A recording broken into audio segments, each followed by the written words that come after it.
Re, re, re, re, re.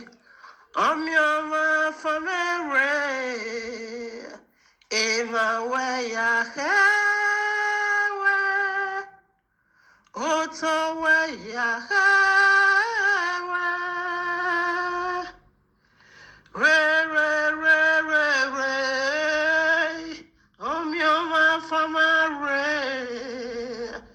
Eva, where ya have.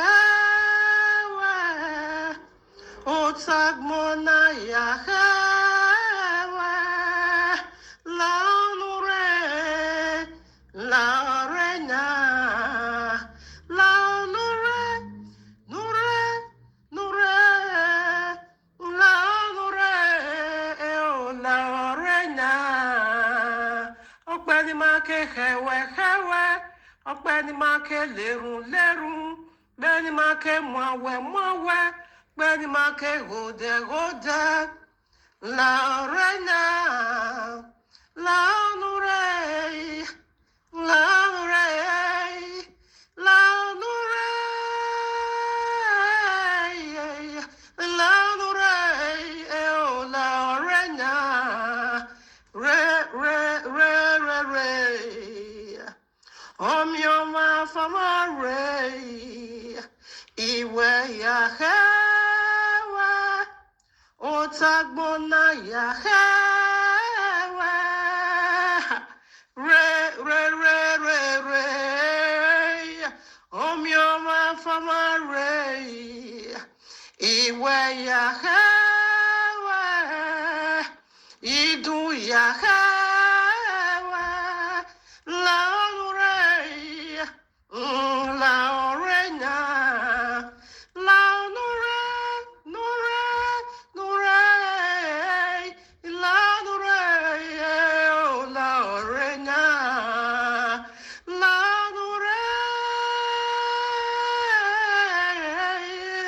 Laure, oh Laurena, Herima. Evima Tohima Lehima El Lorena Yahuwah. Hey, let the spirit and the bride say, come. Yes, my awesome Abba Yahuwah. Like you always love to say, that you do things for the sake of your great name. You keep saying this. Therefore, Abba Yahuwah, I'm bringing you to the remembrance of your doings for the sake of your holy name. So therefore, Baba, I ask for your presence, physical presence here on earth. Grant this desire of mine for the sake of your eternal, holy, great name. Yahuwah, Yud, He, Wah, He. I am whose I am. Do it for the sake of this, your eternal great name. In your mighty name, Yahuwah. Amen. Yes, family. Greeting, family. Greetings to every one of us. Hope we all are doing great on this wonderful, glorious, lovely covenanty day once again for you and I to circle around Abba Yahuwah's eternal blessed throne and to just get our soul, spirit, body, our totality, the past, right now, future, filled with Abba Yahuwah's eternal divine breath. Family, only in His presence, everything that is in disorderment will be put in order. Yes, in His presence, we get issues solved, problems solved, problem fixed. Only in His presence, like of course, now, when the higher hand, okay, is pressing you down, what will you do? You run to the court. You run to the court, okay, for rescue, for them to come and rescue you because you will summon, oh, Shandalabosekeyaba, the one that is oppressing you in the court of law. Yes, because the court of law has power over him that is oppressing you, that is pressing you down. I don't want you to sing a new song or rise up or breathe. Yes, you will report such a one to the authority.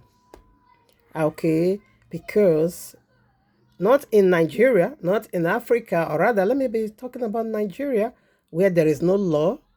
Okay, but here in Western world, of course, anyone who do anyhow, we will definitely see anyhow in this very land where we are.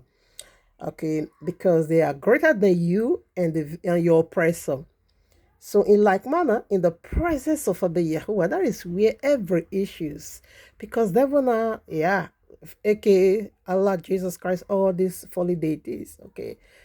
To them, of course, not to them. We all know that they are also powerful. But to get issues solved, their problem solved, you just report them to Abba Yahuwah. Yes, goes to Abba Yahuwah and report your enemy unto him. And he alone know how to fix them. Yes, he know how to humble them. He know how to settle them. He know how to settle the case. Him alone does that. Thank you, Abba. So that is why it's always good, to be in his presence. Always, always good. It's the best place ever to be. Abba Yahuwah's presence. There you will get things fixed, okay? Yeah, you'll get things fixed. All right, with this being said, let's do why we are here again in his presence. Thank you, Abba. Love you so much. To you be all glory, eternal. You alone deserve worship. Yes, you own it. It belongs unto you. Holy worship at your feet. We love you, I and the entire camp of Israel. We say we love you because you first love us unconditionally. Thank you, my Father. Thank you for the deposit you made in our soul, your word, and also your spirit. We say thank you, Father. Hallelujah. Hallelujah. All right, now, family, like I said, we want to do it again in His presence. So I wanted to move on. In fact, I've already done so, moved on out of this, topic prior to, okay, the very topic we have been treating for this past weeks, okay. But Abba Yahuwah dragged me more. Though I said it in one video that the authenticity of Abba Yahuwah versus Allah. I didn't know Abba Yahuwah just hold it. Okay. So when I thought I was already done, I said no. I need to address that very one. The one yes, the one I said already said I need to address that one. Okay. So, which is the very one we are about to look into. So, like you and I know already, that title always help navigate us into Holy Scriptures. So, let's call out the title in His presence. Here we are in the heavenly courtroom of Abba Yahuwah with this powerful message started for you and me. The judicial authentication of Yahuwah sworn by Himself. Hebrews chapter 6, verses 13 through 18. Versus Allah sworn by all things, like pig, poo, pea, gay, etc. Quran chapter 69, verses 38 through 39. That is the title. Okay, so we're going to be working with this title because title is going to help break it down very simple for you and I. So we want to look into the very judiciary authentication of Abba Yahuwah by swearing by himself. He sworn by himself. And Allah that also said He needs our attention, and also call himself God because he's an attention seeker. Allah is just seeking for attention.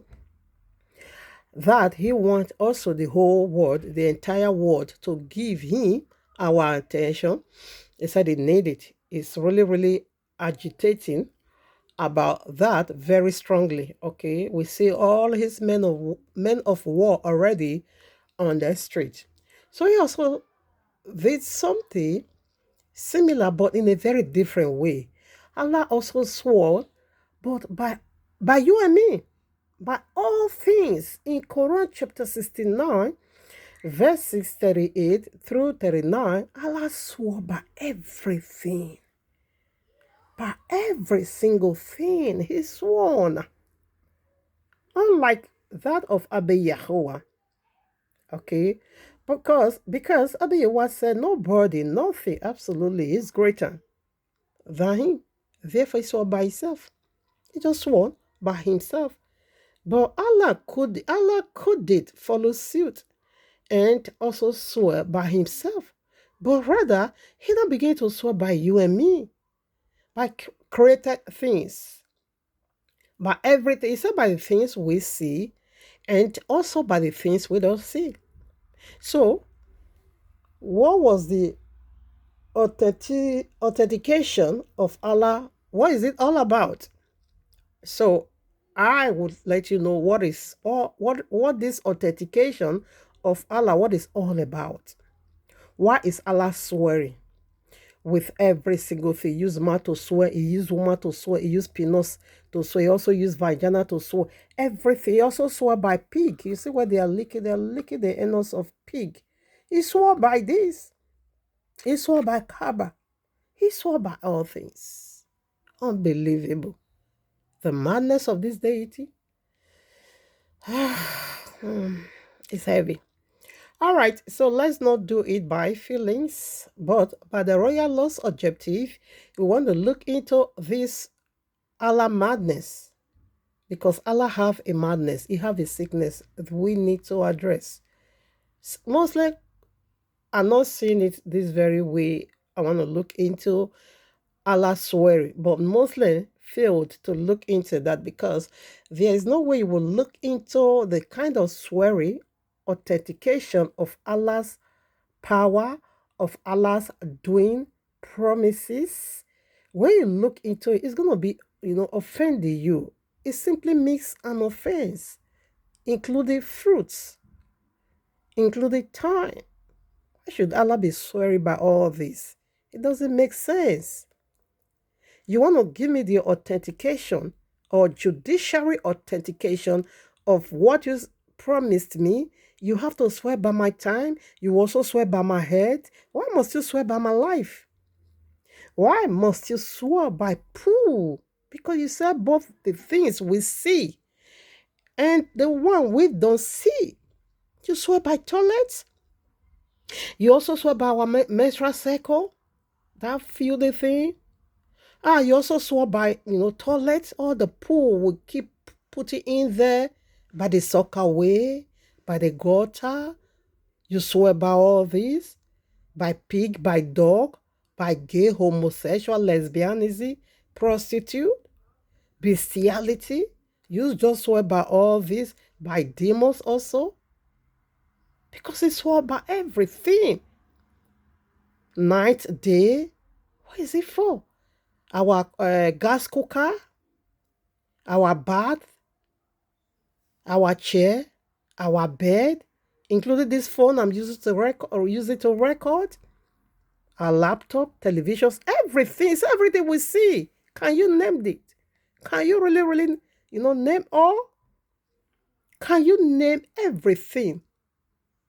You see, that is what Allah said He used to authenticate, validate, okay, credit, assurance of who He is. So Allah want to deposit assurance into us or into our bank. It is to be swearing by poo and by pee, by our blood menstrual cycle. women labor room, and when they give birth, that blood fluid, Allah is sorry by all things, including male penis, anus, poo. Oh no, this is heavy. I couldn't believe what I saw in Quran chapter 69, verses 38 through 39. I'm not still believing it.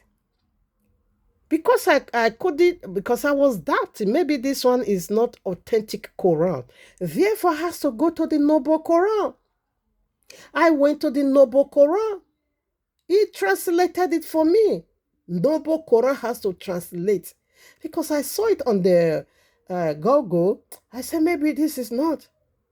Therefore, I has to go to Arabic in order for me to do some translation.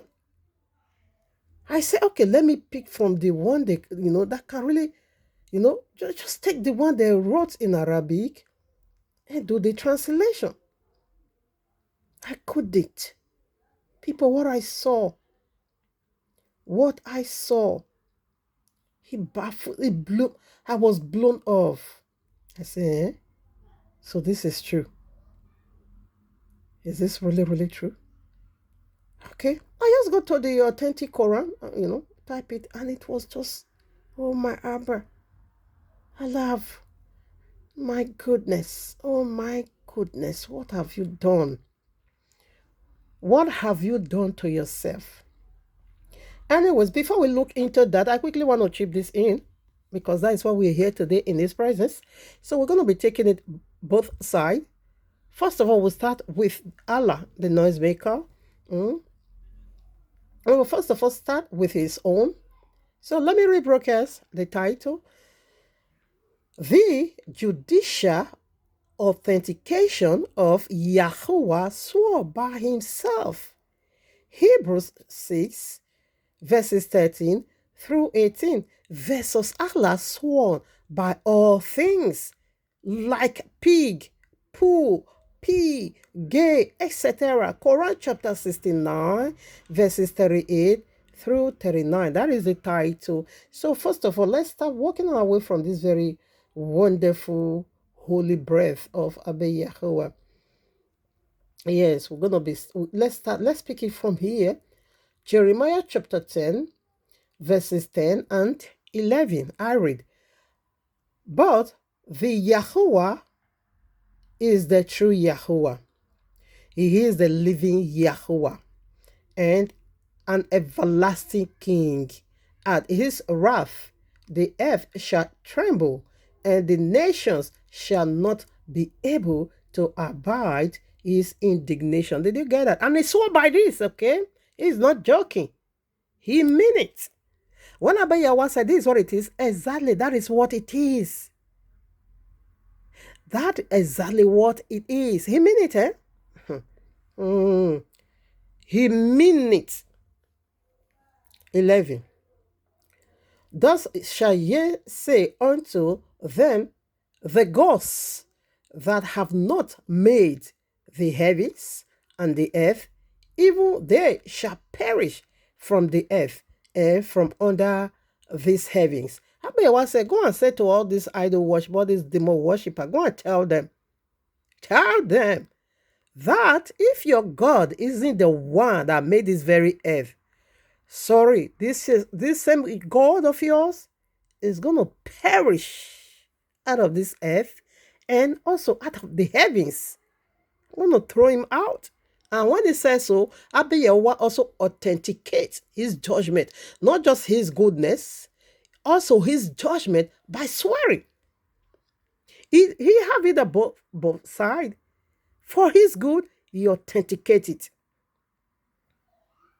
Yes, he put his holy name on the front line. Yes, he put himself on the front line as a deposit in the bank. Fixed deposit is what is going to happen. He's heavy. Everything that makes Yahuwah, he put it on the ground like collateral. Is it not collateral? What do they call it? Collateral also? Collateral. He put it down as a deposit and say, if I don't do it, all this be wiped out. And he meant it. And the reason why he meant it, he swore by himself. That is the danger in it. That is the danger. I can say he did this through, can I say hunger? Because it's like you people are doubting me. Okay, let me put my front as a deposit, as a guarantee, as assurance to authenticate this very matter I'm telling you guys about if I don't do it. So Abayewa that has already swore by himself. He's going to be playing games? Do you know what that is? Allah knew too well the implication. That was why he ran from that path. Allah run for his life. He couldn't put himself on the front line. He couldn't lay down his name, himself, his throne. Allah refused all this. He now began to swear with common you and me for what? Now began to swear by we, you and me. So now he said, we see all these ghosts. You said they exist in the time of my indignation, whereby Abayewa said, when I open my book of judgment, right now, they're going to wither like a flower. Like flower, they will wither so fast. And he swore by that. A minute. So, let's proceed now. Isaiah 43. Yes. Let's do. So we read Jeremiah already. Okay. This Ivet. Jeremiah chapter 10, verses 10 and 11. We do that already. So I want to also do Isaiah because Abayewa's mean it. You know, when you want to release, you want to let people know that I'm not your mate. We are not the same. You want to distance yourself from all this noise maker. You will go extra minded. You will go extra mind to authenticate it. You will definitely go extra mind. Now Isaiah chapter 43 verses 9. Exactly, that's what Abayewa did. 43, Isaiah 43 verses 9. Let all the nations be gathered together, and let the people be assembled. Who among them can declare this and show us former things? Who? Let them bring forth their witness. That is what we are talking about. That they may be justified. Or let them hear and say, it is truth. 10. Ye are my witness. Abayewa call you and I to witness for him. That's all he need. Finished. That is it. Not to be swearing by me. Ye are my witness, saith Yahuwah, and my servant, whom I have chosen, that ye may know and believe me, and understand that I am He. Before me there is no God formed. Neither shall there be after me. 11. I, even I am the Yahuwah. He's introducing himself, the Yahuwah. And beside me, there is no Savior.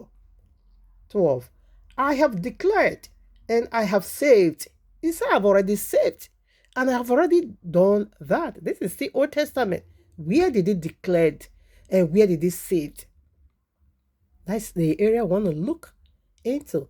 And I have shown where there was no strange God. He said, even where there was no strange God. Allah is a strange God. Me, I exist already. Therefore, ye are my witness, saith Yahuwah, that I am God. Yea, 13. Yea, therefore, the day was I. Yea, therefore, the day was I. Am He, and there is none that can deliver out of my hand. I will walk and who shall let it? Okay, let's end over there. He bragged. Not just that he's bragging, but he knew who he is. That is why he talked like this. Can you talk like this? Can I talk like this? I can't. There. Neither can you. Have you ever seen any man who talks like this? No. Not even Allah. In all his craftiness, Allah he couldn't talk like this, and he couldn't introduce himself like this. Tell us who you are. Allah couldn't.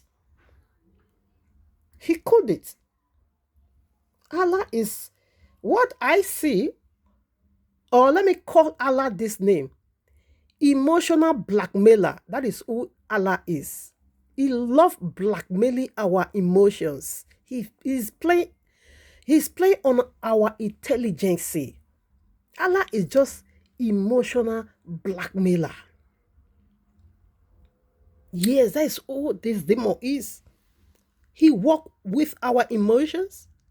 What do I mean? This is what it is. Our human body, or rather, our human body food. Allah used it to capture almost the entire world. That there is this bambanging, unstopping, ongoing, from eternity to eternity, ongoing bambanging.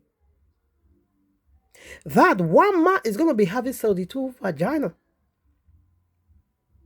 That this man is going to be breaking the seal of these virgins, houris, for all eternity. They're going to be busy unlocking their vaginas. So as soon as they pull out their penis, they return back to virginity. They will just return back to virgin. Their virginity will return back to virgin. So all eternity, this man is going to be busy disflowering these little girls of 6 years old, because he said they are little girls. That is emotional blackmailing people emotions. This is what Allah used to cut them. And as for you, the men, one man is equals to 100 men. Don't even bother that. You're going to run out of strength. You're going to run out of sexual power. No. Allah said, I have already deposited 100 men strength into you, a woman, equivalent to 100 men. And you also see your penis. You're not going to be strongly to try to, erect it. I have given you eternal erection. The ability for that your penis is going to be rod night and day, can't go down. This is how Allah blackmail people emotionally. Allah is a blackmailer. Now, you see that of Abba Yahuwah. All right, let's proceed. What else? Okay, we'll also take some account from the New Testament before we start digging into this heavy-duty message. It's really heavy. But Abba Yahuwah will see me through. It's really, really heavy. It's a long one. This should have been the work of man, but Abba Yahuwah still put me in the field. I will do my best. Now listen. 1 Thessalonians chapter 5, verses 21. The royal law is speaking to you and me. You know, the royal law is the boss. Quran is a baby before the Bible. Quran even, testified that he bear Abba Yahuwah's witness. Like Abba Yahuwah gathered all the nations. He said, gather together, assembled yourself, and you must bear me witness, okay? So Quran bear witness to the royal law. Now listen. 1 Thessalonians chapter 5, verses 21. Prove all things. Are you going to be proving all things? That is what the royal law says to you and I. Don't just take everything, try it. Don't just take it for taking sake. Don't take it for granted. Prove all things. Hold fast that which is good. After, we're going to be proving Yahuwah, and we're also going to be proving Allah, but we'll start proving Allah. So when we are so done proving Allah, therefore we will not proceed also to prove Yahuwah. So therefore he now said, after we have done that, you will hold fast to the good one. Muslim, I know one day you will come in contact with this message. And Christian, you are not left out, because Allah is seeking the entire world attention. He wants all of us to give him our attention, okay, because he's an attention seeker. He also called himself some gods, okay, that desire, or rather that deserved to be worshipped, to be served, okay, to be served, yeah, to be worshipped, to be praised, okay, he deserved it according to Allah. That is what he's seeking for, is asking you and our hand in fellowship. So before you do that, you're gonna be proving all things. Anyways, Muslims, you are excluded out of this platform, because there's no way you will be a Muslim and you will say you converted to what again? To our Bible, after you are blasphemed. That is blasphemy. The very one you also called sheikh or so sheikh or whatever. I don't know what you call it. I'm saying that I'm not Arab. Okay. So after you have done that, there's no forgiveness for a blasphemer. You call him Muhammad, Holy Spirit. No way. No way. That is a sin against Holy Spirit. No way. Assuming that one was not part of the madness in Quran, of course, you come to the realization of the truth. Of course, you are allowed to, convert it to Bible. But not when you first of all take that eternal damnation breath into you, call it a filthy demonic entity, Muhammad, Holy Spirit. No way. No way. It's just only that for that reason. Every other part, there would have been pardoned, should have been pardoned. But you believe in that? Except if you are not grown wings to that. I don't know. Is there any Muslim is not gonna be believing that Muhammad is the Holy Spirit? I don't think so. They are fundamental, whatever teachings. Anyways, so should I read there again? 1 Thessalonians chapter 5, verses 21. Prove all things. Hold fast that which is good. So we're going to prove all things. All things over here. No, we're going to be proving Yahuwah. I'm sorry. We're going to be proving Yahuwah. First of all, we'll start proving Allah. Everything Allah stands for. And the authentic judiciary or promise Allah gave to you and me. Guarantee. So first of all, start proving that one. Then we'll now goes to that of Abi Yahuwah. So let me change my paperwork. You are great.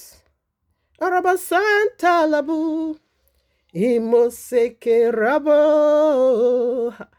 You are great.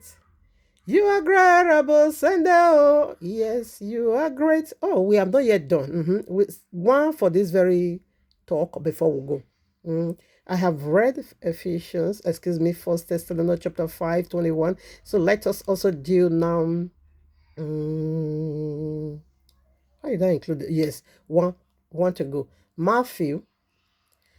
Oh, my Father. They are just dragging my phone with me. What is going on? To enter Bible, before that we just rush one time, that we just shoot one advert into it. Like the other day, whereby I was saying Jesus is the very full name. Jesus is the most ugliest name I ever know. I will play that woman's song now, because it's not taking. She said, Jesus, the most useless name I know. He has never been the same. Don't ever take his ugly name.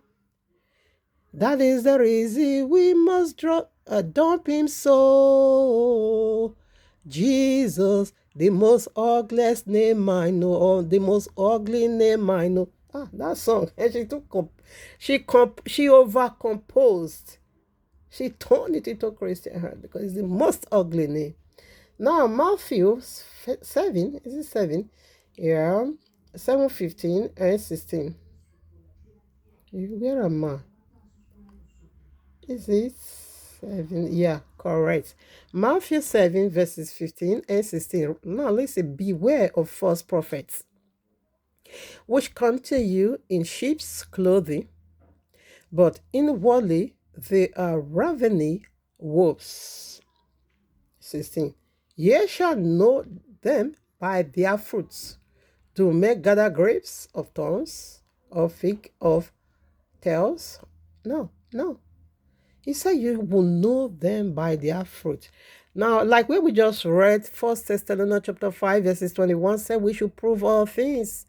So after we finish proving all things, and we should hold on to the very good one. And Yahushua said, no one is good but Yahuwah. And Matthew 7, verses 15, 16 said, we should be very careful, because when you see good, you also see bad.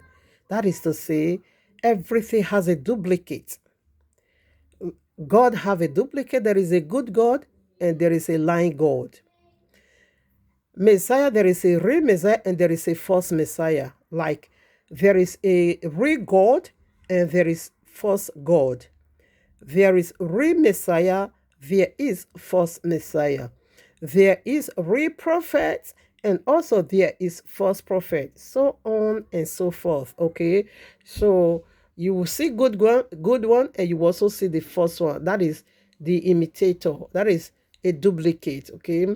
Genetic modify organism. Okay. And the masquerading stuff. Okay. So they're going to be taking the character of the good one. They will now use it to mark themselves, the evil one, and they will be claiming that they are the very good one. What is it? What they are doing? What does it mean?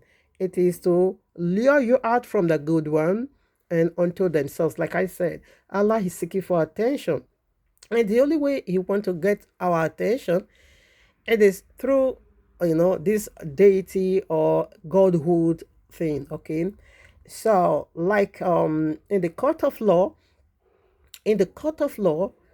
okay, before you give any testimony or any testimonial, first of all, if you are a Christian or whatever, they will give you a Bible to swear with. And if you are a Muslim, they will give you Quran to swear with. So that is to say, to give validation that what you are going to say here is the truth, but not in but the only truth.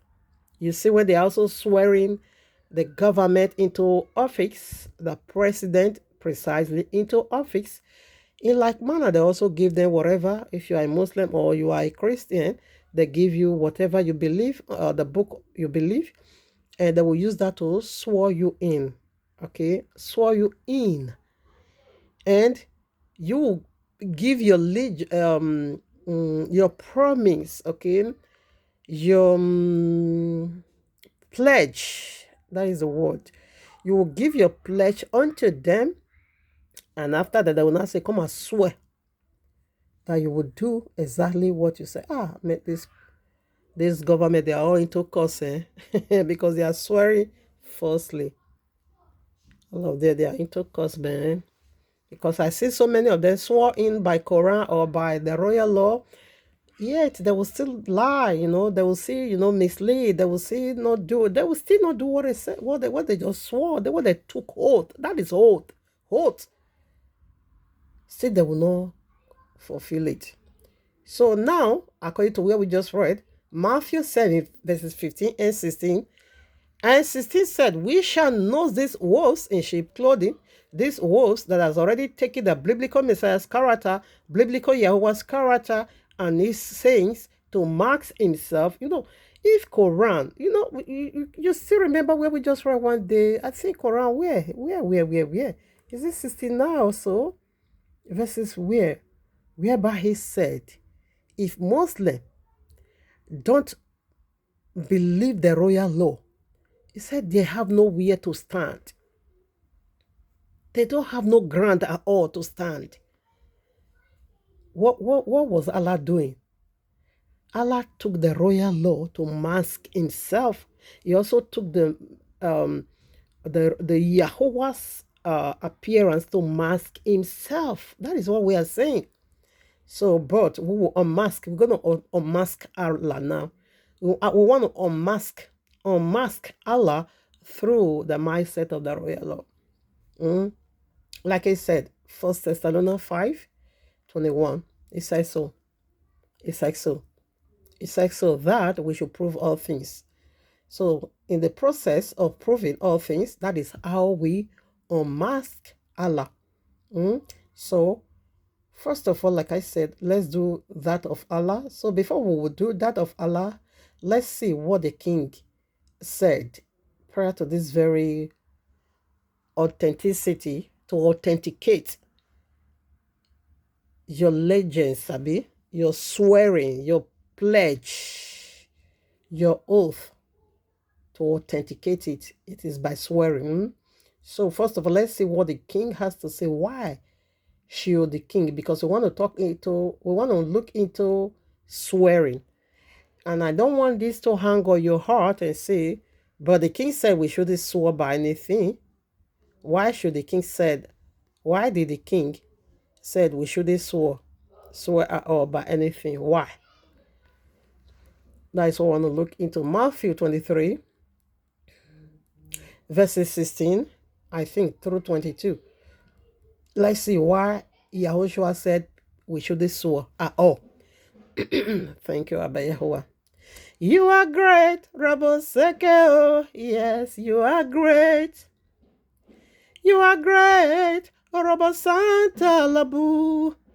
Imoseke Rabe. You are great. You are great, Rabosanda. Yes, you are great.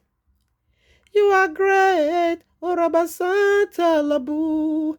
Imoseke Rabe. You are great. You are great, my Abba. You are great. I know you are great. Everything you created says so. Matthew 23, verses 16. Woe unto you, ye blind guys, which say, whosoever shall swear by the temple is nothing, but whosoever shall swear by the gold of the temple, he is a debtor. 17. Ye fools and blind, for whether is greater, the gold or the temple that sanctifieth the gold. 18. And whosoever shall swear by the altar is nothing, but whosoever sweareth by the gift that is upon it is guilty. 19. Ye fools and blind, for whether is greater, the gift or the altar that sanctifieth the gift. 20. Whoso therefore shall swear by the altar sweareth by it, and by all things thereon. 21. And whoso shall swear by the temple sweareth by it, and by him that dwelleth therein. Allah, you can swear by Yahuwah indirectly. That is what Allah just did. That is the criminality of Allah. 22. And he that shall swear by heaven sweareth by the throne of Yahuwah, and by him that sitteth thereon. So you see, no, so let's go to 5. Oh my Abba, what is going on? Until they finish whatever they are displaying. Let me just mute it so I don't sing that nonsense song. What a beautiful name is Jesus. Jesus beautiful? What a ugly name is Jesus. Jesus, the most useless name I know. He has never been the same.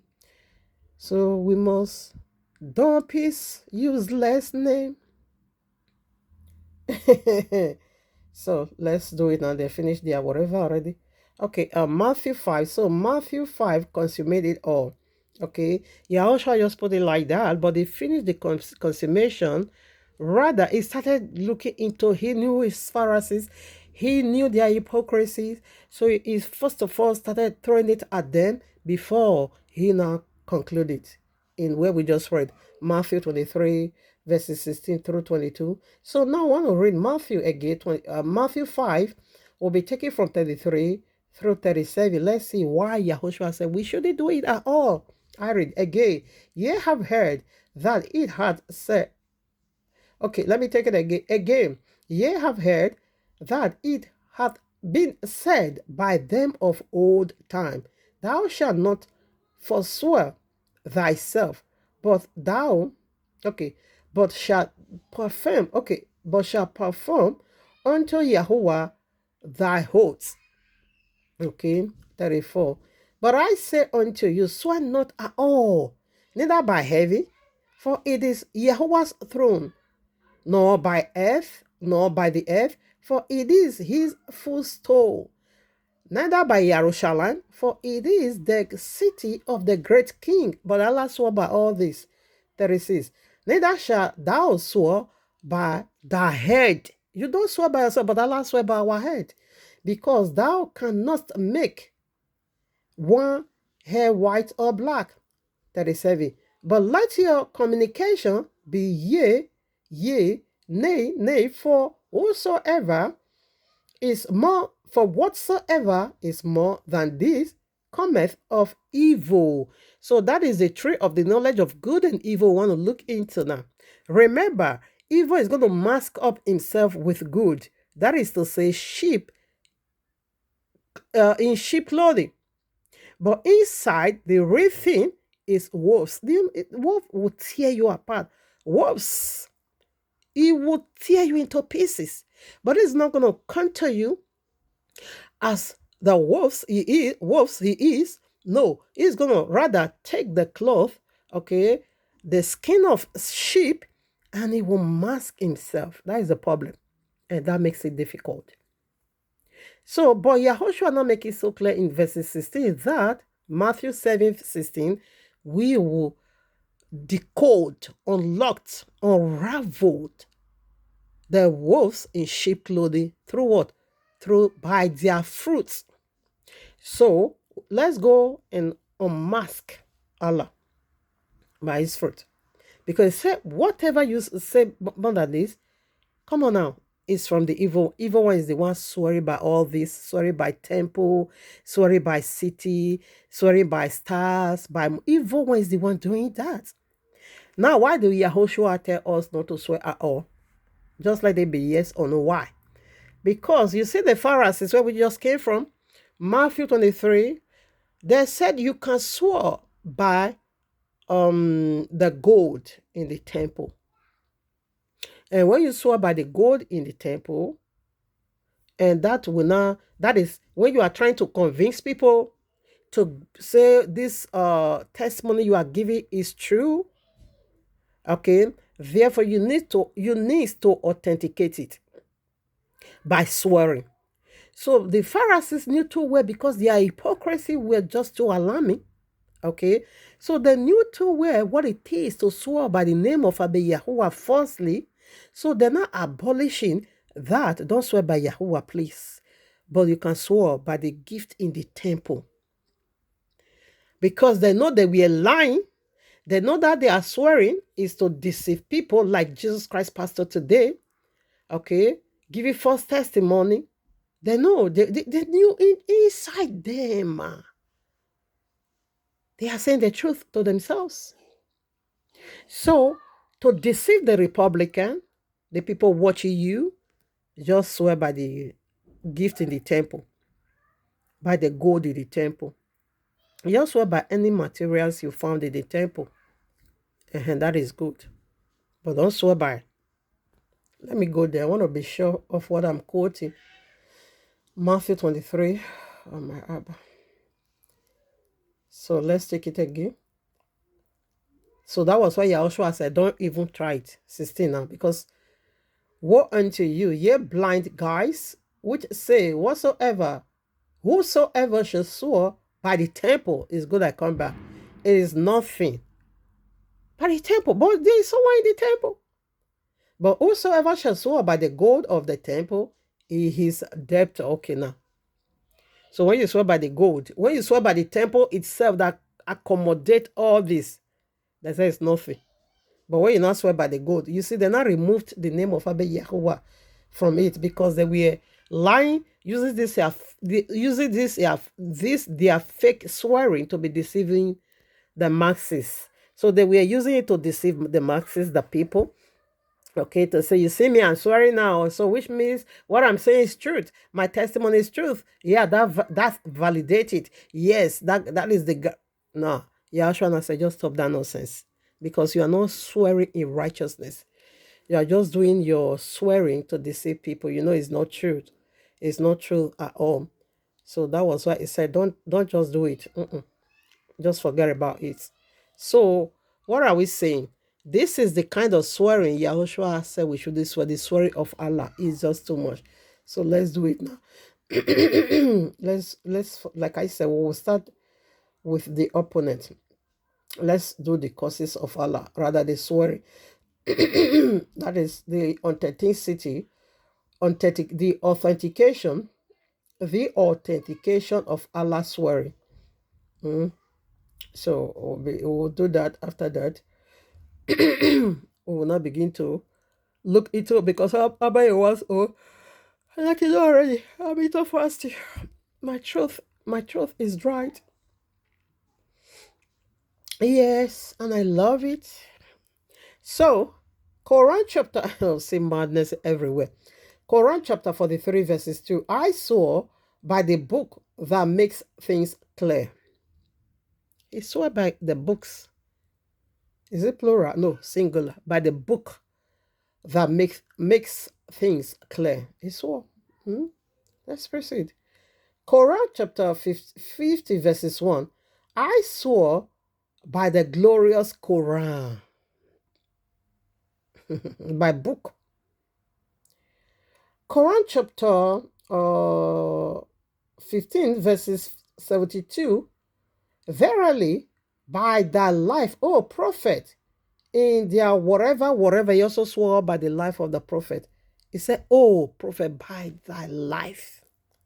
Why must you swear? You swear by. Okay. This one is this special swear is Muhammad is swore by his prophet. Quran chapter 77, verses 5. I swore by the angels who bring down the revelation. Okay. He swore by Muhammad, not just by Muhammad alone. He also swore by the angel. You remember the angel, what he did to Muhammad in the cave while bringing this sorry of a thing? Okay, let's proceed. I don't want to interrupt. For a better understanding, I want to, yes. Quran chapter 81 verses 15.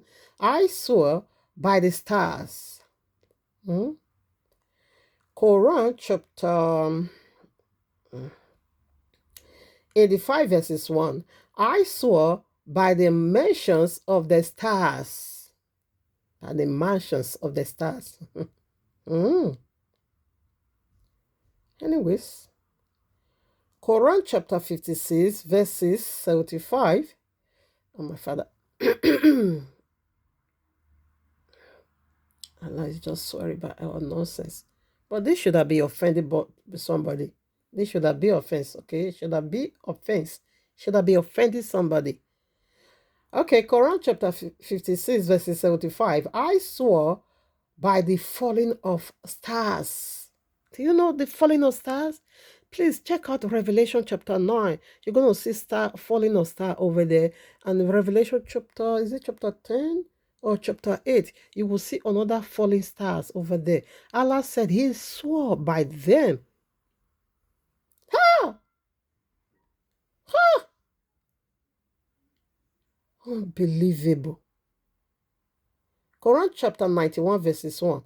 I swore by the sun and brilliancy and its brilliancy.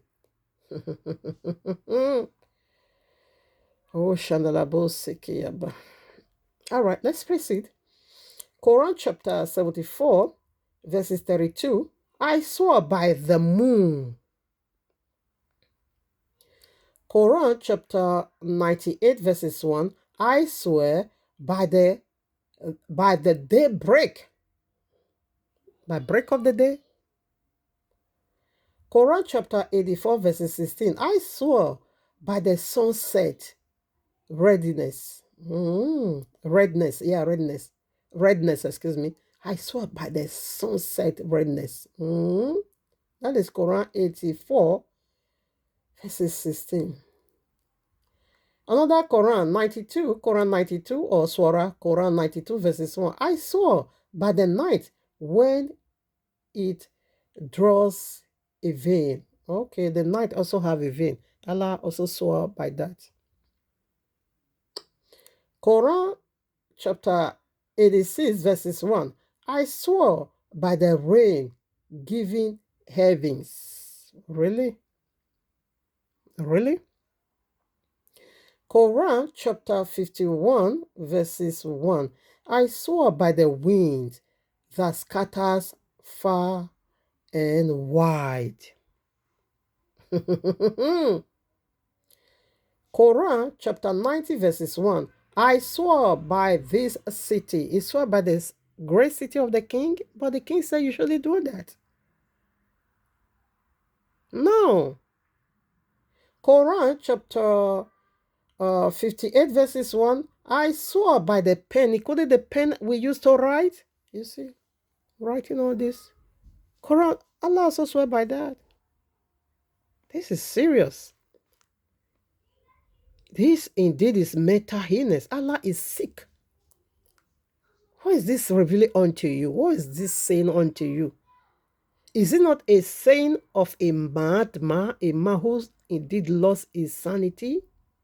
A man who actually has no capability to reason well. Even as men here on earth, when men want to chop woman, they will be giving all kinds of pledge just to cut our attention, okay, to go into her. But still, so weak as men, they have never come this far. No wonder he said Allah is the best of all deceiver. No wonder. Quran chapter 3, verses 54. Quran chapter 7, verses 99. Quran chapter 8, verses 30. He said Allah is the best of all deceiver. Now I get it. He also swore by pen. Quran chapter 52, verses 1. I swore by the mountain. Okay. Quran chapter 95, verses 1 through 3. I swore. Oh, my father. Oh, what is going on here? This is unbelievable. This is just too much to be, to handle. Listen, let me take it there. Quran 95, verses 1 through 3. I swore by the fig and the olive and the Masana and this city made secure. Should I? I think this should be the last one. No, the last one, which is everything. I swore by the fig and the olive, and Mount Sinai, and this city made secure. He said because he swore by the fig, okay, and olive, okay, and for that reason, the city is secured because he swore. So this is Allah's authenticity to validate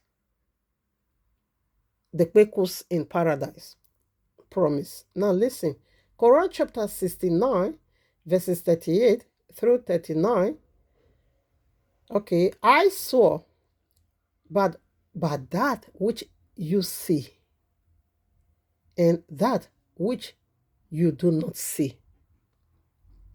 So now, this is the authentication of Allah's, pledge, okay, of promises unto Islam, Muslim, that in paradise, what he said he's going to give unto them, exactly what he would do. He swore by the stars. Allah was so crazy. Allah was so, obsessed in proving the authentication of his promises, 72 virgins in paradise unto the jihadists. He now began to swear by everything. If I don't do it, if I don't give you 72 virgins, if I don't also give you the pennies of rock, iron or wood, if I also don't make the 72 virgins to be a perpetual virgin, This is what he was doing. He has already give them his pledge. He has already pledged to the jihadists. Just go and cause chaos. And come over here and do bang your eternity. You're going to be deflowering from morning till noon, 247 unto eternity. The 6 years old, virgins in his paradise. So this is the authentication. This is what Allah used to authenticate it. The life of Muhammad, our head, everything, including pig, homosexual, prostitute, just name it. Every food you eat, including our fruits. I love fruits. Allah swore by all. He swore. He sworn. So now, where we just read, 1 Thessalonians chapter 5, verses 21 said, prove all things. Matthew 5, verses 16 said, ye shall know this masquerading stuff, this demon that have already masked themselves with holy characters. He said, you will know them by their fruit. Please put this in consideration, okay? Just put this in the bank of your heart and keep meditating on it because this is Allah's validity to authenticate his promise, all right, of Bambangi, knocking ministry in paradise. This is what Allah used to authenticate it. This is what Allah used to solidify it. And this is what Allah used, is the assurance he gave, okay? Is the deposit he deposited in the bank of Islam's. Their heart is the bank. Allah has already, put it in their heart, and it is so. It is just so. Sex. Yeah. Anyways, so let's go now to the bidi, to the heavy, to the wonders, to the holy, to the righteous one, righteous swearing. It's not because I believe Bible. Even with my human civil rights, if I were an unbeliever, infidel, like how Allah always loved to call us, he said we are infidel. We are worst of his creation. Okay. So if I was to be atheist, unbeliever, okay, and when they asked me to judge through my human right,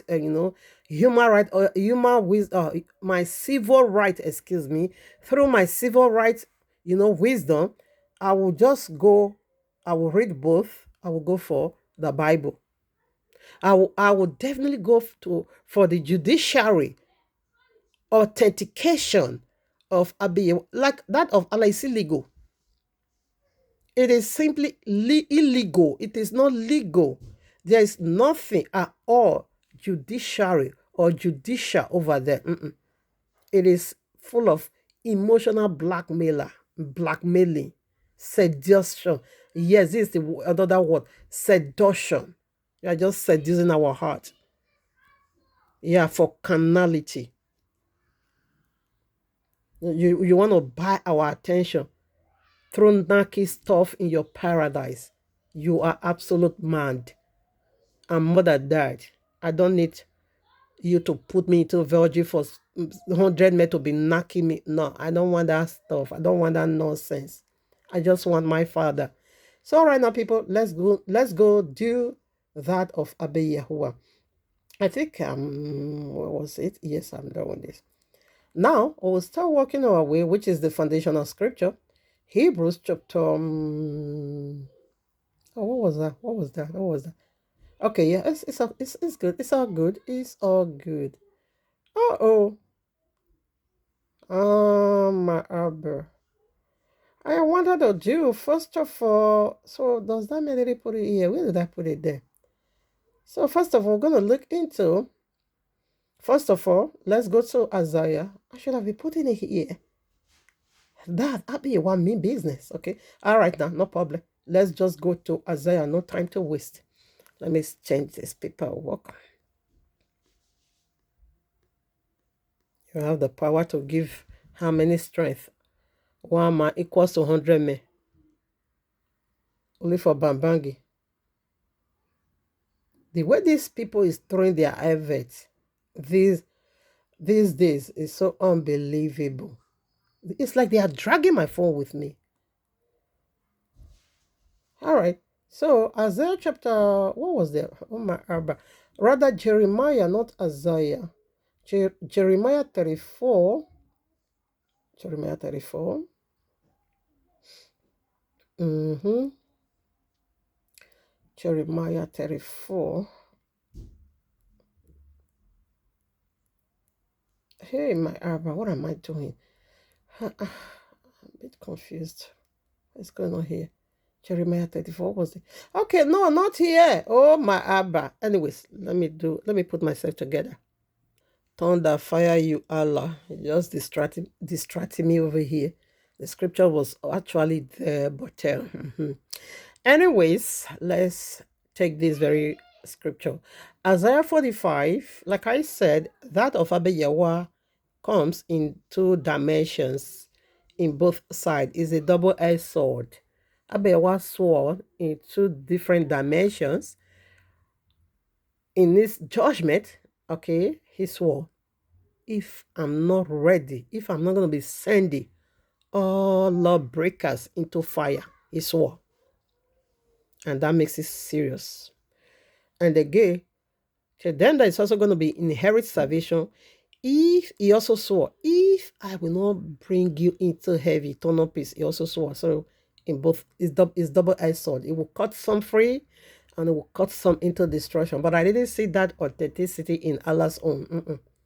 I didn't.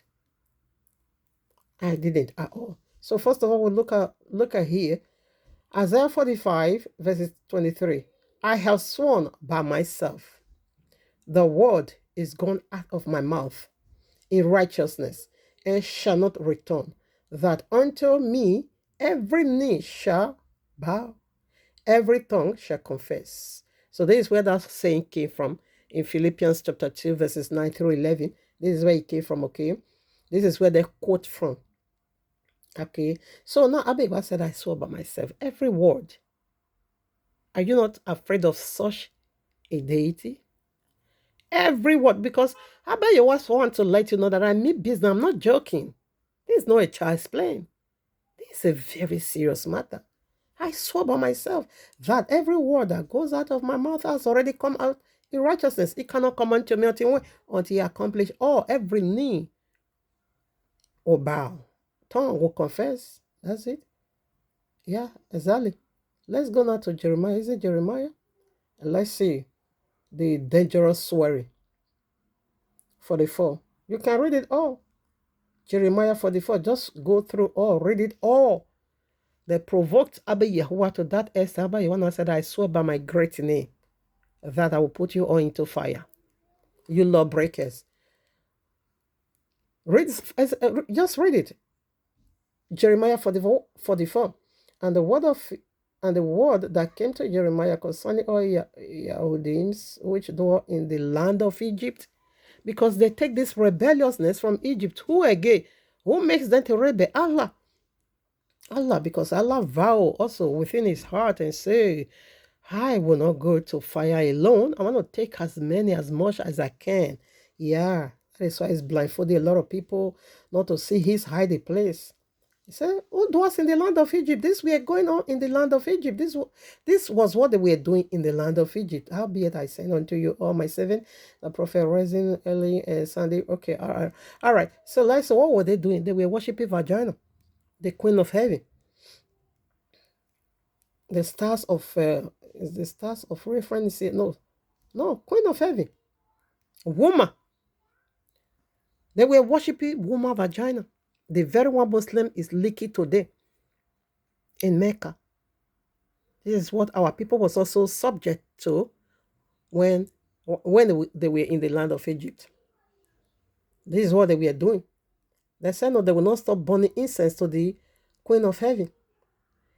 15. Then all the men which know that their wives had burned incense unto other gods, and all the women that stood by, a great multitude, even all the people that dwelt in the land of Egypt, okay,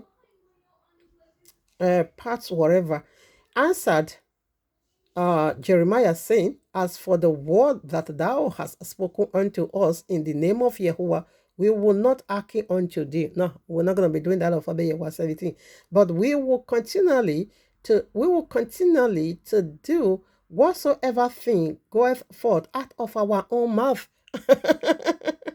Abi, what said, my word cannot come back. The word that proceeded out of my own mouth in righteousness, it can't return empty unto me. So who was speaking through them? It was Allah speaking through them. Out of our own mouth to burn incense unto the Queen of Heaven and to pour out drink offerings unto her, as we have done, we and our fathers, our kings, our prince and our princes in the cities of Yehudah and in the streets of Jerusalem, for then had we oh my father, plenty of whatever, and will oh my father, and we are well, and saw no evil. They said the time that we are doing all this to Allah Vajana, Pekos worshiper, they didn't see no evil 18.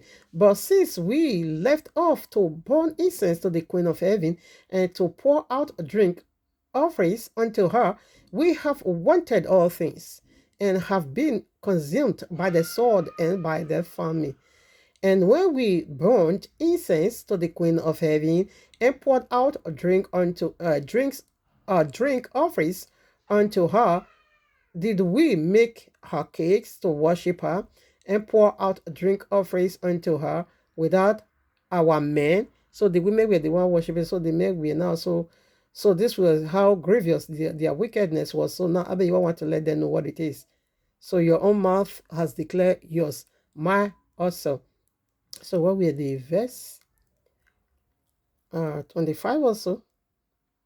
Okay. Thus saith Yahuwah of hosts, the Yahuwah of Israel, saying, Yea, and your wives have both spoken with your mouth and fulfilled with your hand, saying, We will surely perform our vows that we have vowed to burn incense to the Queen of Heaven and to pour out drink offerings unto her. Yea, we surely accomplish your vows and surely perform your vows. 26. Therefore hear ye the word of Yahuwah, all Judea, all Yahudim, that dwell in the land of Egypt. Behold, I have sworn by my great name, saith Yahuwah, that my name shall no more be named in the mouth of any man of Yahudah in all the land of Egypt, saying, the Yahuwah liveth. He removed his name from their mouth. Behold, I will watch over them for evil. He's going to release Allah now, the knowledge of the good and evil, which is that tree of knowledge of good and evil. He said, I'm going to watch for you now for evil and not for good.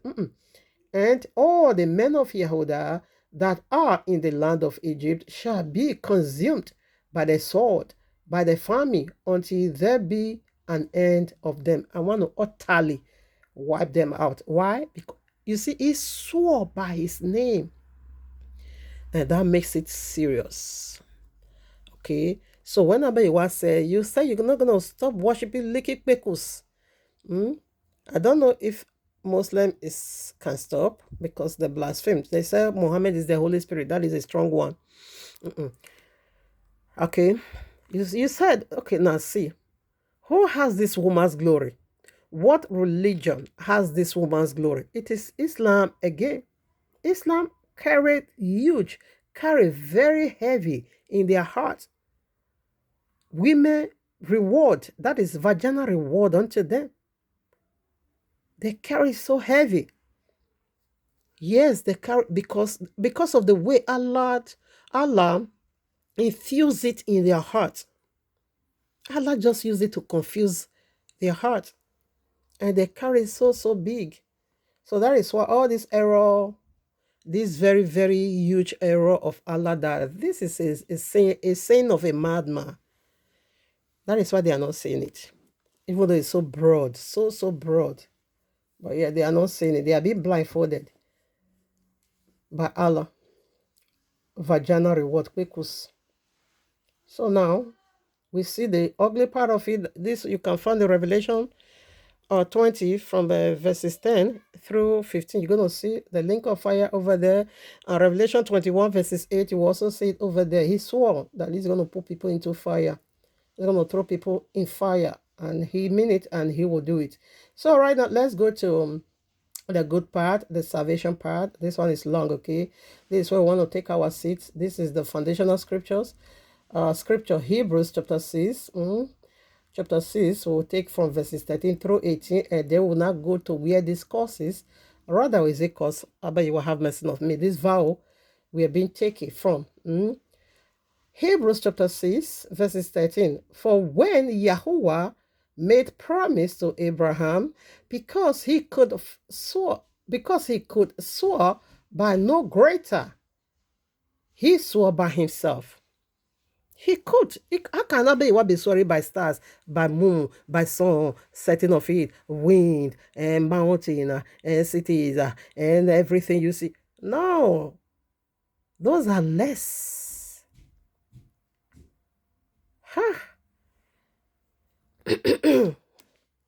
Let's take it again, 13. For when Yahuwah made promise, he want to validate, he want to solidify it. He want to solidify his promise he gave unto our Papa, Abraham, his very best friend. He not swore by himself. That is to say, a very romantic husband that knew what love is and the role of a husband, found a wonderful damsel and say, this is the one I want to spend my entire life with. He will go extra mile because he is in love with that damsel. He is in love with that very woman. So for that, he would do all things by all things to prove his love for that woman. He will go extra mile. But there's not this Abiy was kind of swearing. He has no part two. There is no duplicate. You can't find it nowhere. Men will do, they will break it. Like that bastard Jesus brought unto me and said it was my husband. A man, he said he ordained for me called Charlie Brand Osaigi in Italy. That transgender man is a man, but it's not a sisterhood. You can't find it. He's a spiritual Bobrisky. The message that we did about a few months ago. That man used all things by all things to also prove the authenticity or authentication of his love. So how far did it go? How far did that hold he was taking, how far did it take him? It didn't even take him up to 2 decades. Is it up to 2 decades? Where is him today? Was he able to redeem his vows? Of course not. So when I became born again, I broke all those nonsense and dust my feet against him and live there, because that is absolute rubbish. It's a lie. Exactly the kind of swearing of that man to validate his love for me, to authenticate his love for me as a guarantor, is exactly the same what Allah is also doing.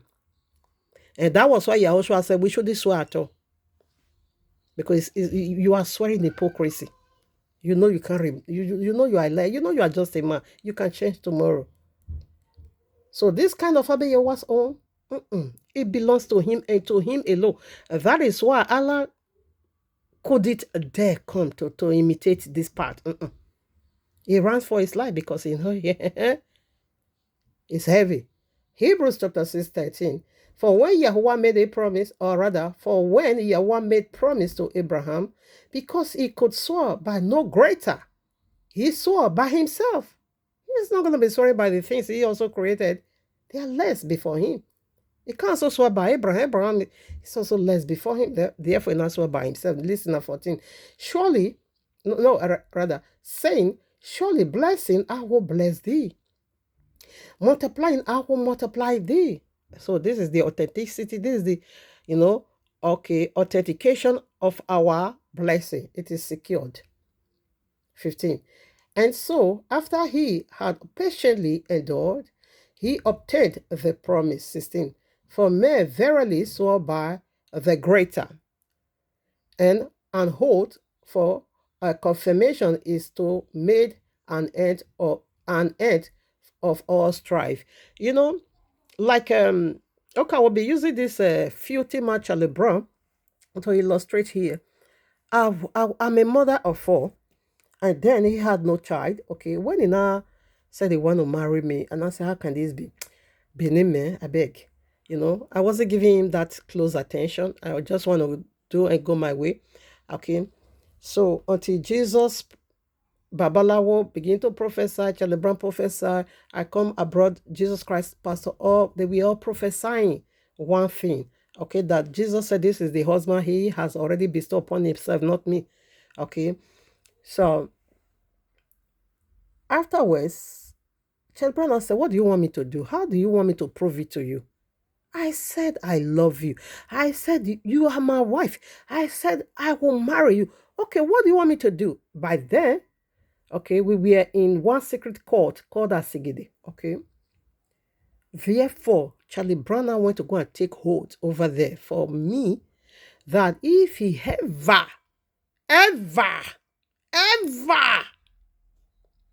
dumped me, no marry me, he swore. He did not end it there. So when he also came abroad, come over here, he swore he did another crazy and evil thing again to authenticate what he was saying, his love. He shed blood. He deceived me. He lured me to share blood covenant with him. He did not also stop there. He did another wicked thing, Uric covenant.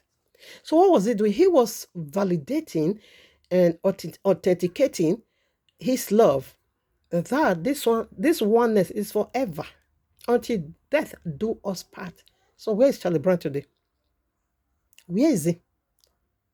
Where is he? Where is this very person? So that is the kind of swearing of Allah. He can't fulfill it. He will just hype you, raise you to the high, give you the highest hope of all.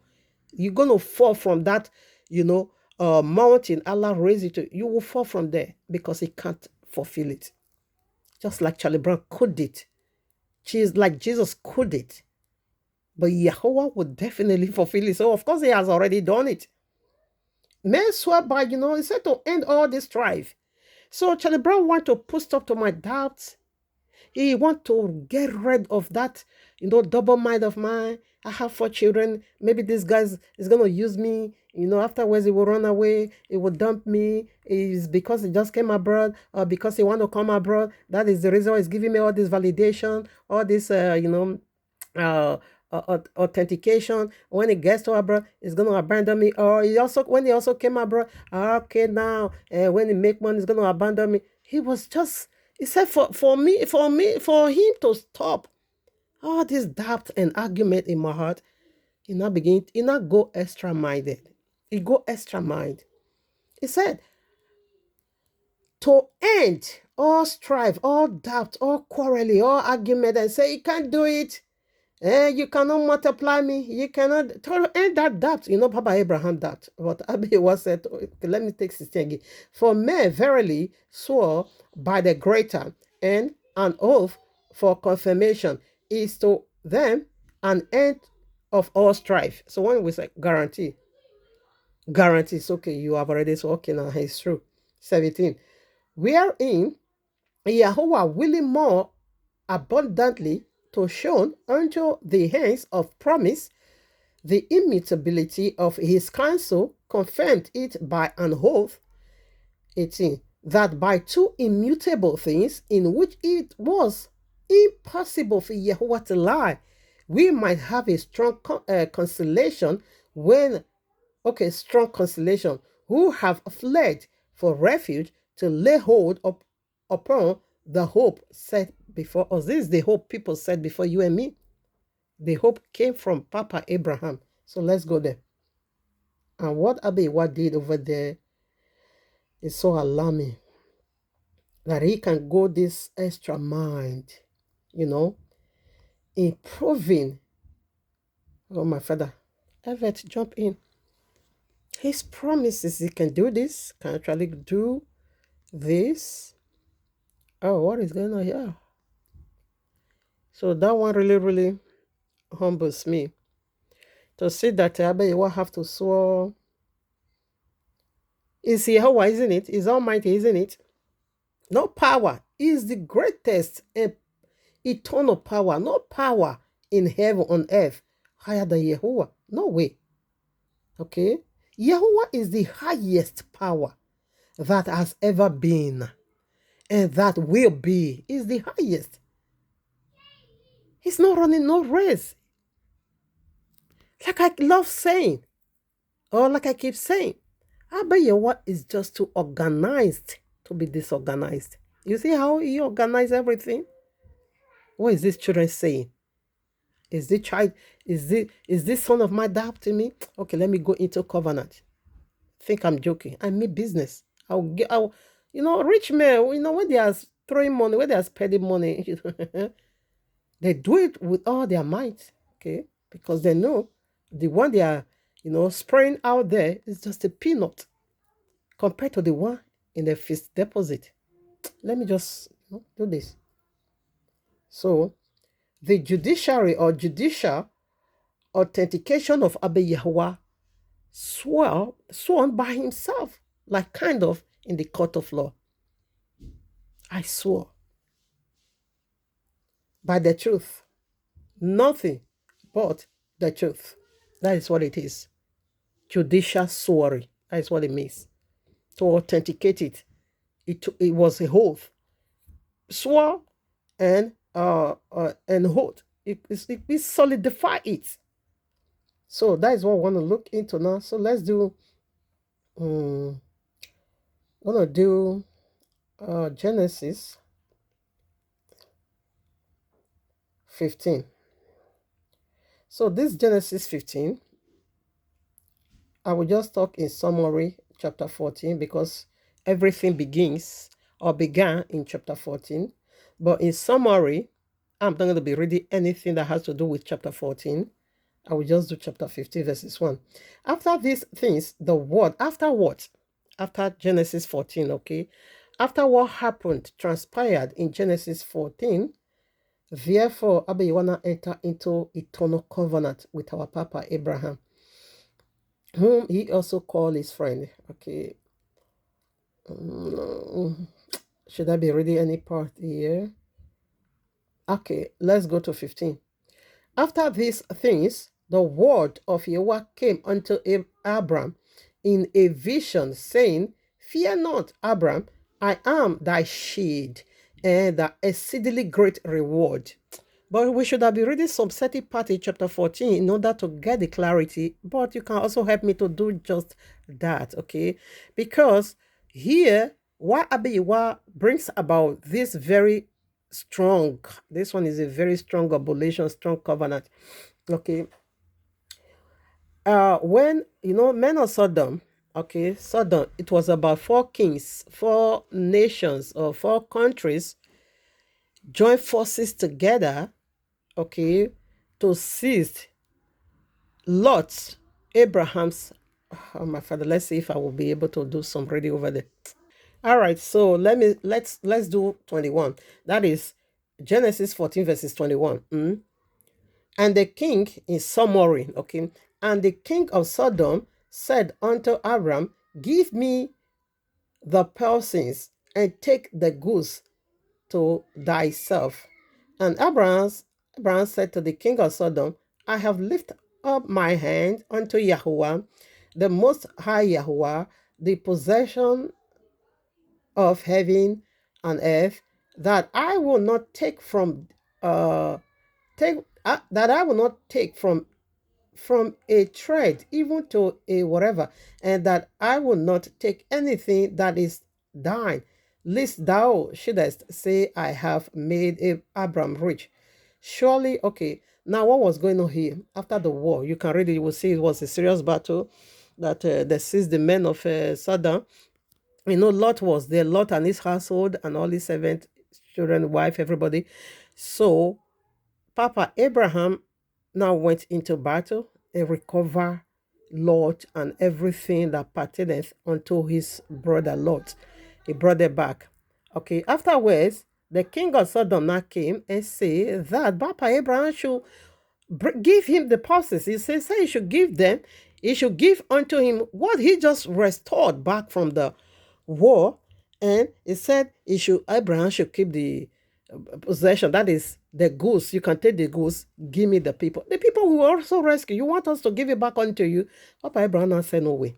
Okay. Now, let me quickly throw some light into this. Yahushua has already done the works of salvation, rescue us from the hands of Allah, rescue us from the hands of Jesus, the fallen deities. He rescued us from the hands of devils through his blood. What did Jesus Christ pastor do? As Jesus Christ come to them, and as Allah also come to them, they said, give me the people Yahushua has already freed from bondage.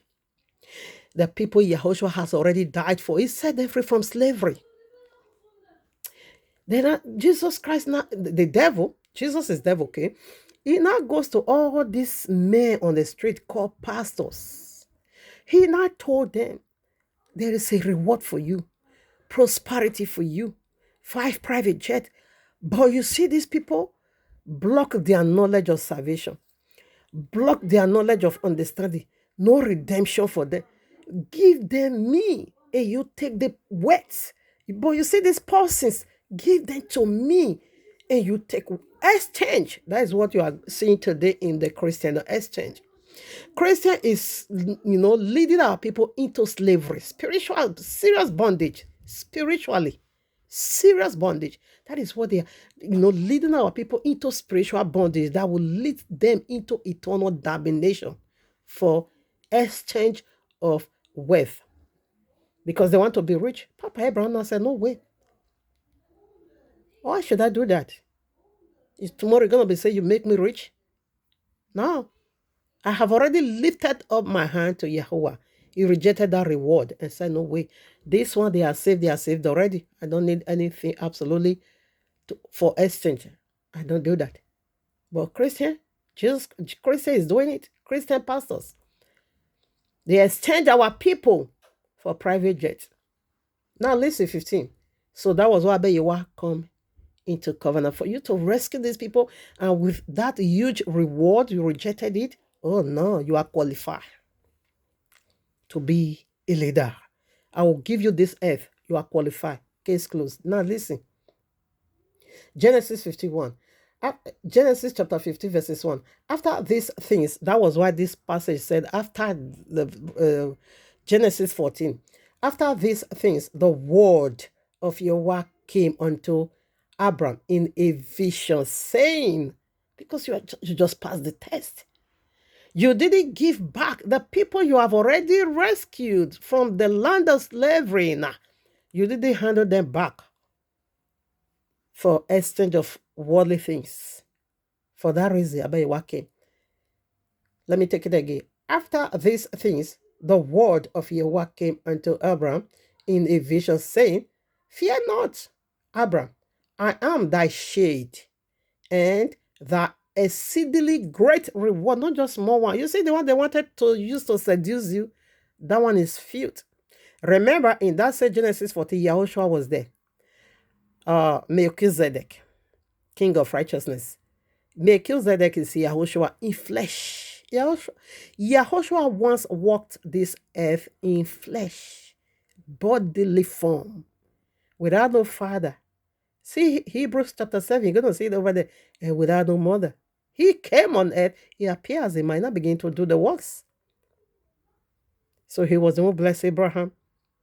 And Abraham paid 1/10 tithe, 1%, I'll be 10% tithe until Melchizedek, from what he brought back from the war, because that could be his secret vow and say, if you help me to retrieve all these people, I will give you 1/10.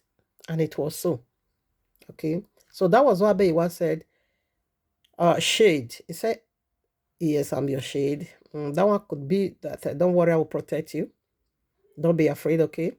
Because it was 4 kings, I be 5 kings in Genesis 14 that joined forces together to come and battle. So to battle Lot and all that. So maybe yeah, somehow, okay, since he rejected this offer, maybe they're gonna, maybe he's thinking in his heart, maybe these people can come again. So Abeiwana said, don't be afraid, don't fear not. I am your divine protection shade. I'm the mighty man of war. Don't be afraid. And I am your exceedingly great reward.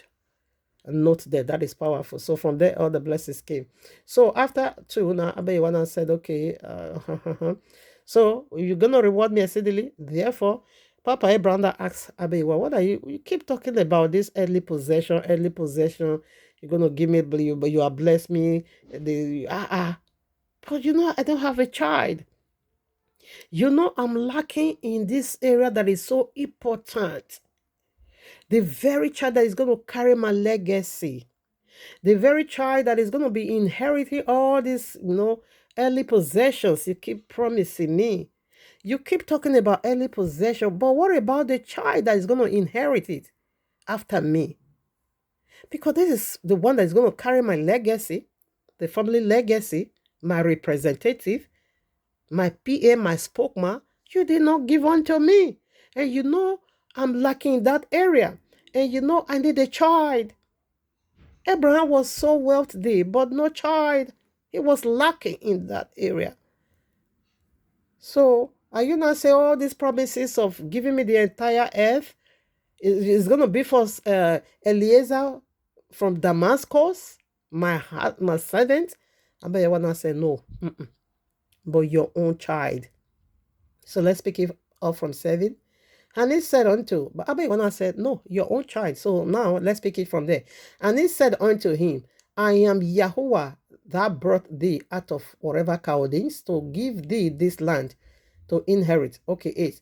And he said, Yahuwah Elohim, whereby shall I know that I shall inherit it? How am I going to be sure? What is the guarantee? So what is the collateral? I don't know. You are going to put that. What is the deposit? What are you putting in my front to lay hold on? What are you going to use to validate these very promises that through you? When you read 2 now, he said, through you the family of the whole earth is going to be blessed, both spiritual blessing and physical blessing. That we are referring to both physical. Oh no, I'm sorry. Yeah, that should be chapter 12, not 15. Okay. Through you, the entire world is going to be blessed. Okay. He keep making this, promises unto Papa Abraham. Papa Abraham said, okay, now you have been saying this, which means you mean it. Now, what are you going to use to validate it? What is the authentication or authenticity of this very thing you keep saying? What are you going to use to solidify it for me? That through me the entire earth will be blessed. That me, a barren man, what did they call it? Is it barren man? I have no child. I go childless. And tomorrow, I'm going to be a father. How? Come and prove it for me. 9. Now listen. And he said unto him, take me an ephah of 3 years old. Ephah simply means female cow. Female cow. And she-goat of 3 years. By now you know what is she-goat, a female goat. And a ram, and this is the masculine, a man of and a ram of 3 years old, and a dove, and a young pigeon. So like I keep saying, here is talking about childbearing. See Leviticus chapter 12 for this. And this particular passage, Happy Yehovah has already put it in a codedly that Papa Abraham is going to be dealing with 3 women. These children will come from 3 women. 1 from one, 1 from one, 6 from another one. Okay, but the son of the owner of the kingdom planet is the masculine, which is the ram. The she goat has no part, and the heifer, which is female cow, also have no part. But still, this is the people, women you're gonna be having this relationship with. 10. And he took unto him all this and divided them in the midst, and laid each piece one against another. But the bells divided he not. And when the fowls came down upon the carcass, Abraham drove them away. Fowl is an enemy, okay? Fowl is an enemy, it's a witchcraft spirit. 12. And when the sun was going down, a deep sleep fell upon Abraham, and lo, an aura of great darkness fell upon him. I will just keep reading because we are going somewhere. 13. And he said unto Abraham, know of a certain that thy seed shall be a stranger in a land that is not theirs, and shall serve them, and they shall afflict them for 400 years. And also that nation whom they shall serve will I judge. Afterward, shall they come out with great substance. And thou shalt go to thy fathers in peace. Thou shalt be buried in a good old age. 16. But in the fourth generation, there shall come hither again, for the iniquity of the Amorites is not yet full. Okay, let me finish already before I come to before I keep breaking it one after the other. And it came to pass, listen, no, I will take this 17 special because this is where the message is, okay?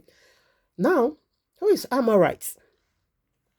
Check Genesis chapter 19, verses 30 through 38. It is the very last born, the last child or the younger daughter of Lot, of Lot. You know, two daughters of Lot have sexual intercourse with their own father. And they got pregnant by their own papa. So the younger child, son, is named Amor. Amor is Amorite. Now, question mark. Here is chapter 15.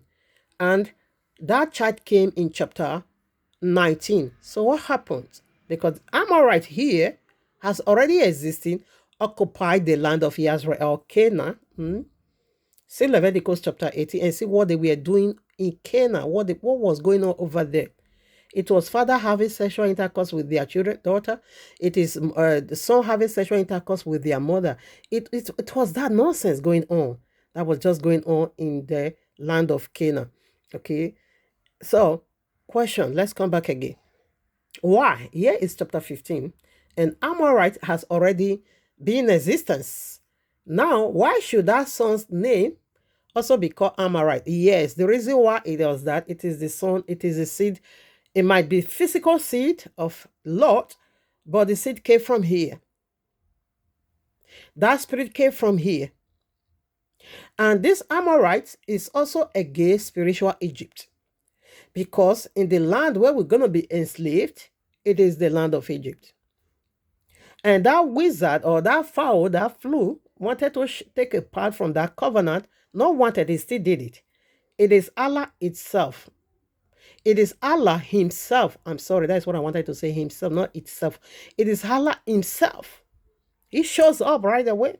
And I will tell you how he did it. He accomplished that.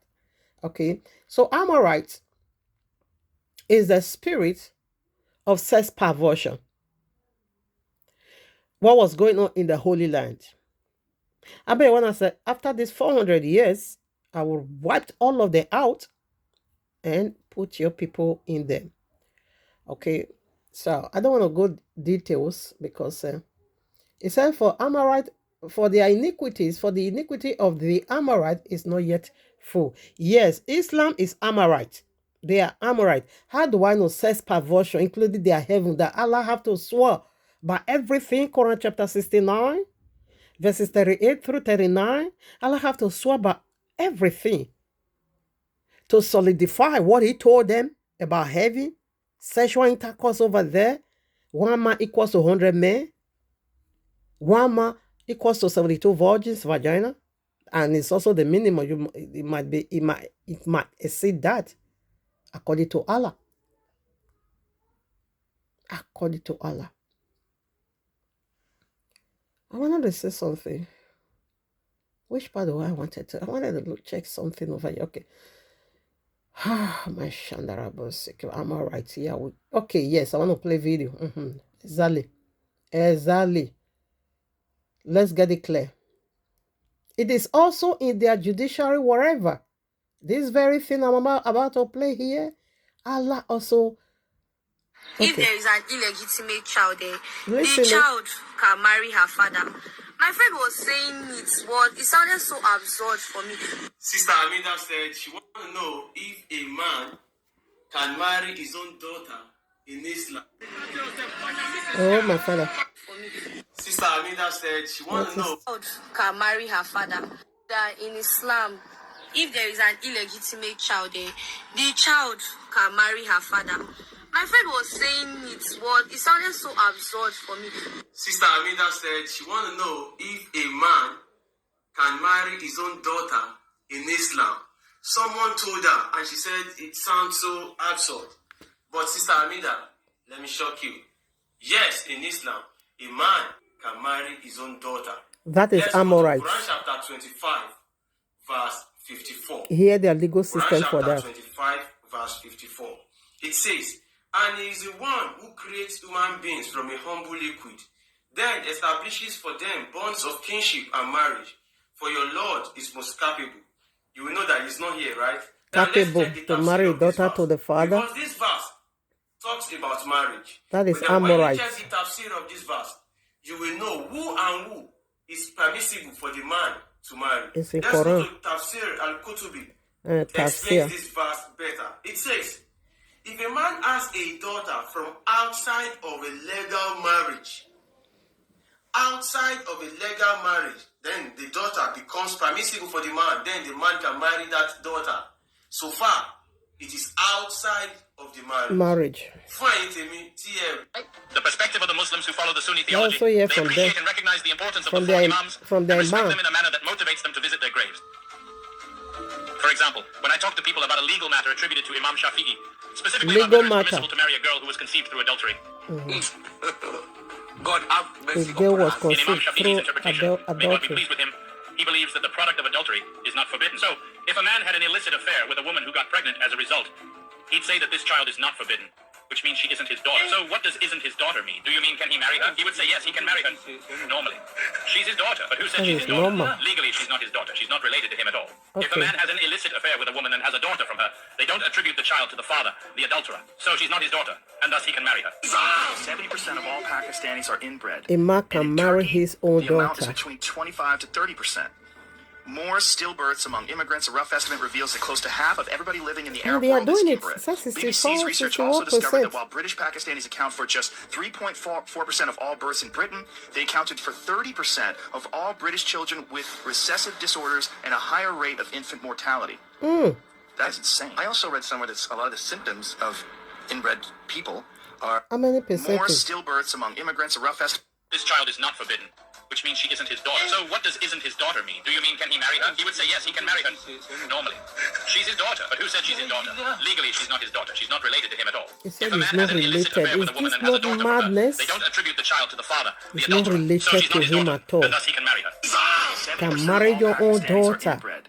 And in Turkey, Look, how the many amount is percent? between That's what I want 25 to hear. 30%. More still. Not forbidden, which means she isn't his daughter. So what does isn't his daughter mean? Do you mean can he marry her? He would say yes, he can marry her. Normally.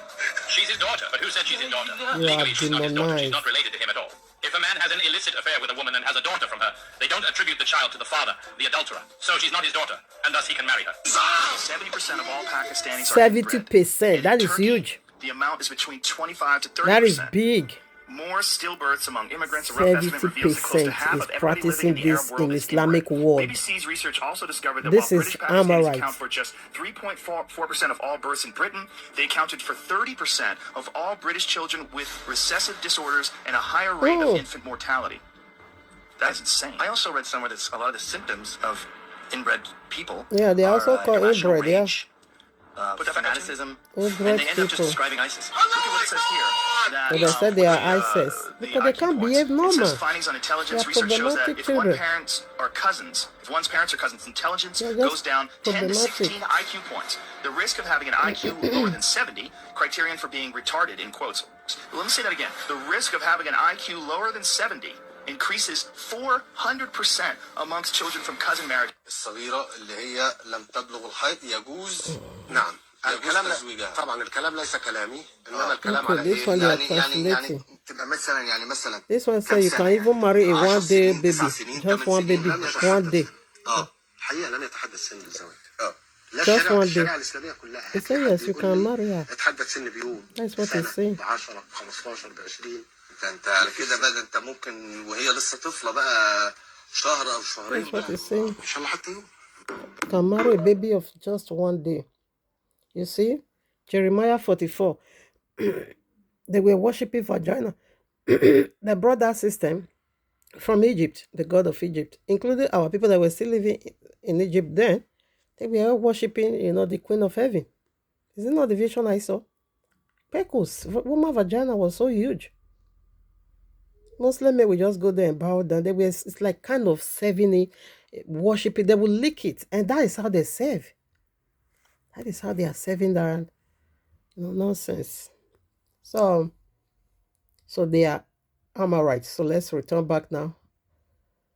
That one is clear already. So let's go back to our reading verses 17. I want to take our message from there.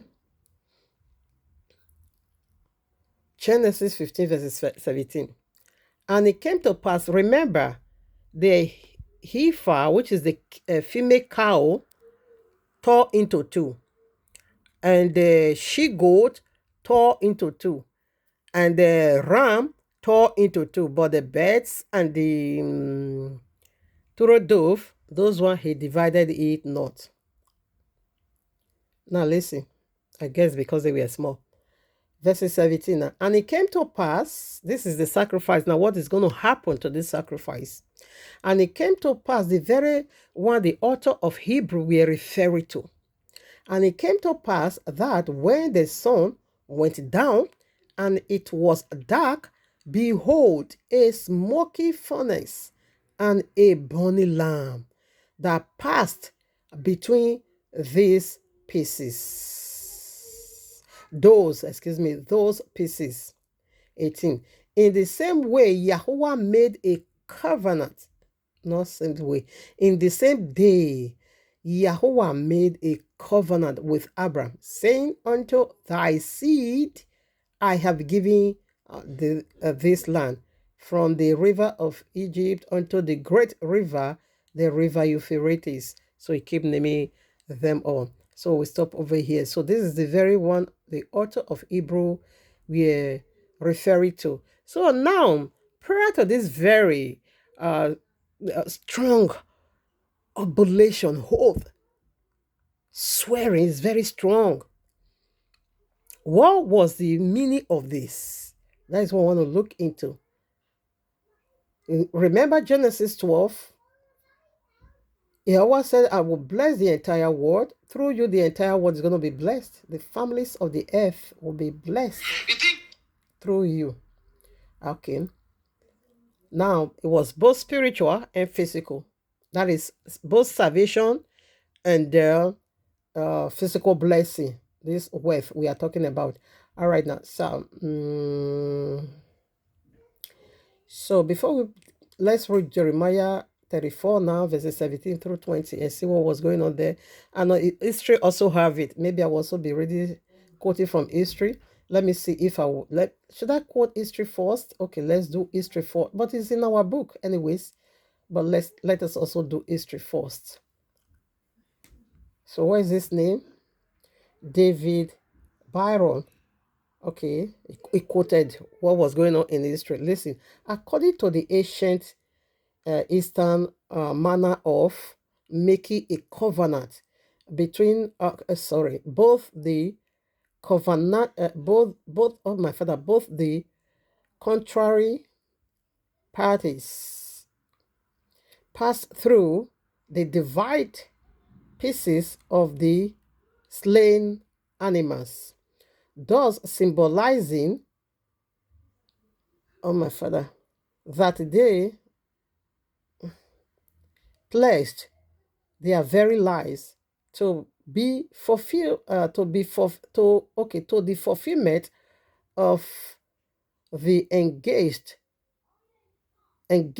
they made. Okay, let me read it again. It's a bit smaller, saying that it's night. I'm doing this message already Tuesday evening as I came from work on top of my dry fasting. It's Abeyewano Oxon, powerful. I will be on dry fasting, no food, no water, absolute fasting.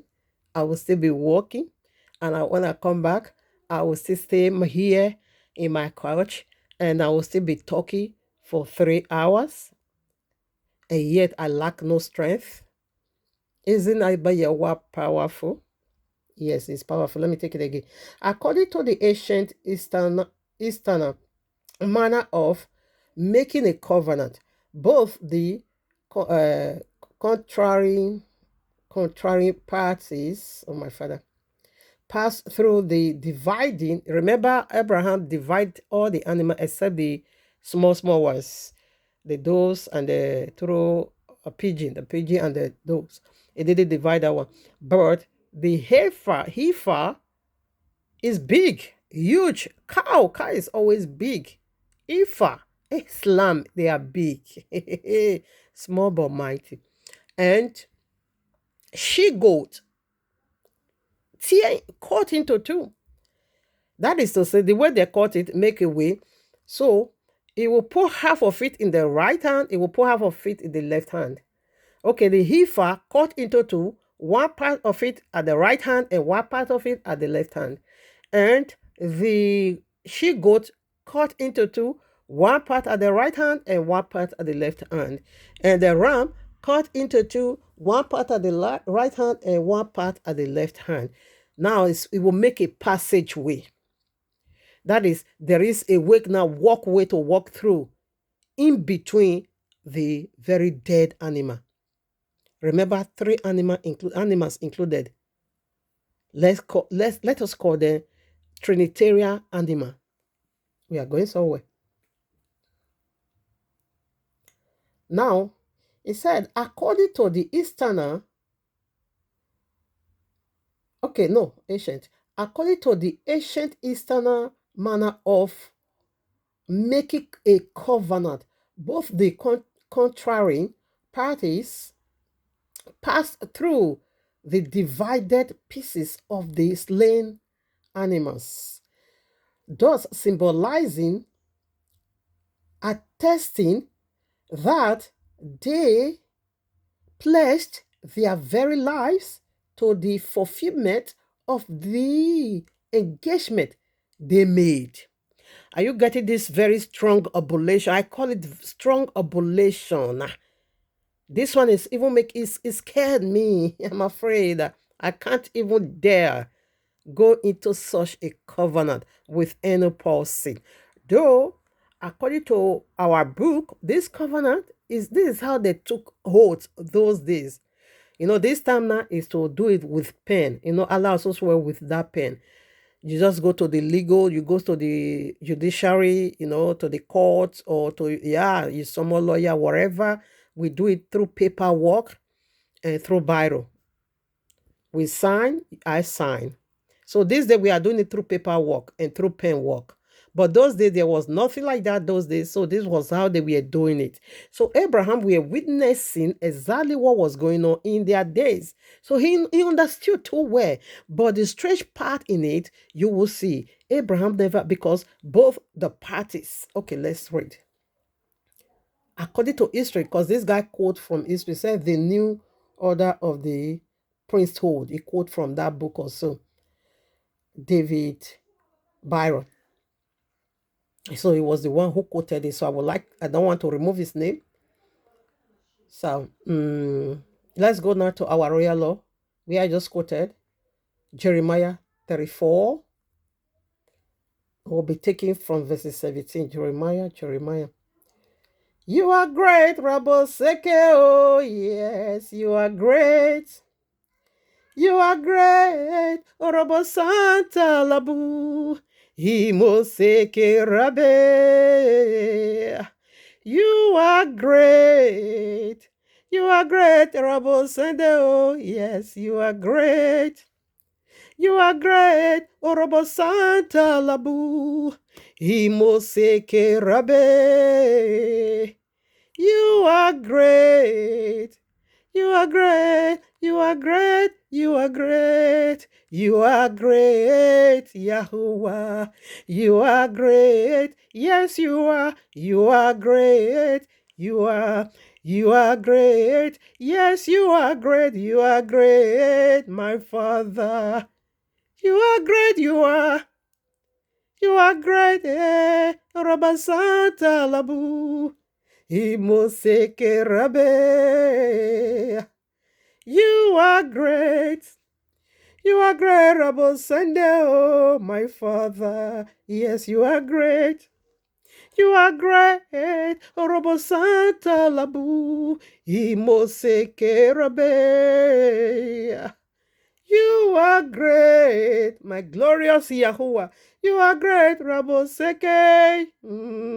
You are great. You are great, Robo Santa Labu. Himoseke Rabe. You are great. You are great, Robo Seke Yabe. You are great, Maba. You are great. You are mighty.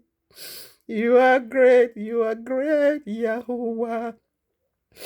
You are great. You are so powerful. You are great. You are so wonderful. Yes, you are great. You are so mighty. You are great. You are great. How many can I say? I can't talk about the greatness of Abba Yahuwah. I'm just too little to talk about his greatness. He's so mighty, he's so big, he's so powerful. I worship you for who you are, Baba. I bow at your feet. Forever I pledge eternal submission unto you, my Abba. I love you so much. Revelation, excuse me. Jeremiah 34, verse 17. Therefore, thus saith Yahuwah, ye have not hearkened unto me in proclaiming liberty, every one to his brother, and every man to his neighbor. Behold, I proclaim a liberty for you, saith Yahuwah, to the sword, to the pestilence, and to the famine, and I will make you to be removed into all the kingdoms of the earth. And 18, and I will give the men that have transgressed my covenant, which I have not performed, the words of the covenant, which I have not. Okay, let me take it again. And I will give the men, oh my Abba. And I will give the men that have transgressed my covenant, which I have not performed, the words of the covenant, which they had made before me, when they caught the calf. Calf here is the calf. Calf is the cow. Okay, calf is a cow. Okay, calf is the female. Excuse me, no, male cow. Okay, just cow, which is the male cow. I think this calf here also represent multiple animals. Okay, multiples animals, different types of animal, like what we just saw or read in Genesis 15 verses 17, or rather 9, Genesis 9, female cow, female goats, and ram. We see about 5 animals involved, okay? So you also go for multiple animals, okay? Now I take it again, 18. And I will give the men that have transgressed my covenant, which have not performed the words of the covenant. You know, they perform, they refuse to confirm it. Now listen, perform the words of the covenant which they had made before me, when they cut the calf in twain and passed between the parts thereof. The princes of Yehuda and the prince of Yehuda and the princes of Jerusalem, the eunuchs and the prince and all the people of the land which passed between the parts of the calf. I will even give them into the hand of their enemies, and into the hands of them that seek their life, and their dead bodies shall be for meat unto the fowls. Remember what we just read in Genesis 15, verses 9. Okay, from verses 9, we see fowl came, okay, of heavens. Let me take that again, 20. I will even give them into the hand of their enemies. Enemy is the fowl, which is our wizard, which is Allah. And into the hand of them that seek their very life. Allah seek our life as we are talking now. And their dead bodies shall be for meat unto the fowls of heaven and to the beasts of the earth. This is Jesus. Now listen. When they shield the animals, like I said, they make a walkway. There is a walkway in between. So now they will take this oath and say, if I ever break, oh Shandalabo Sekeyaba, if I ever break this covenant we mix together, my life will be torn into two. I will be cut asunder, just like the animal, so will my life be. The animal we use to solidify this very oath, we cut them into two, and we separate their body from bodies. And they were not in a complete body.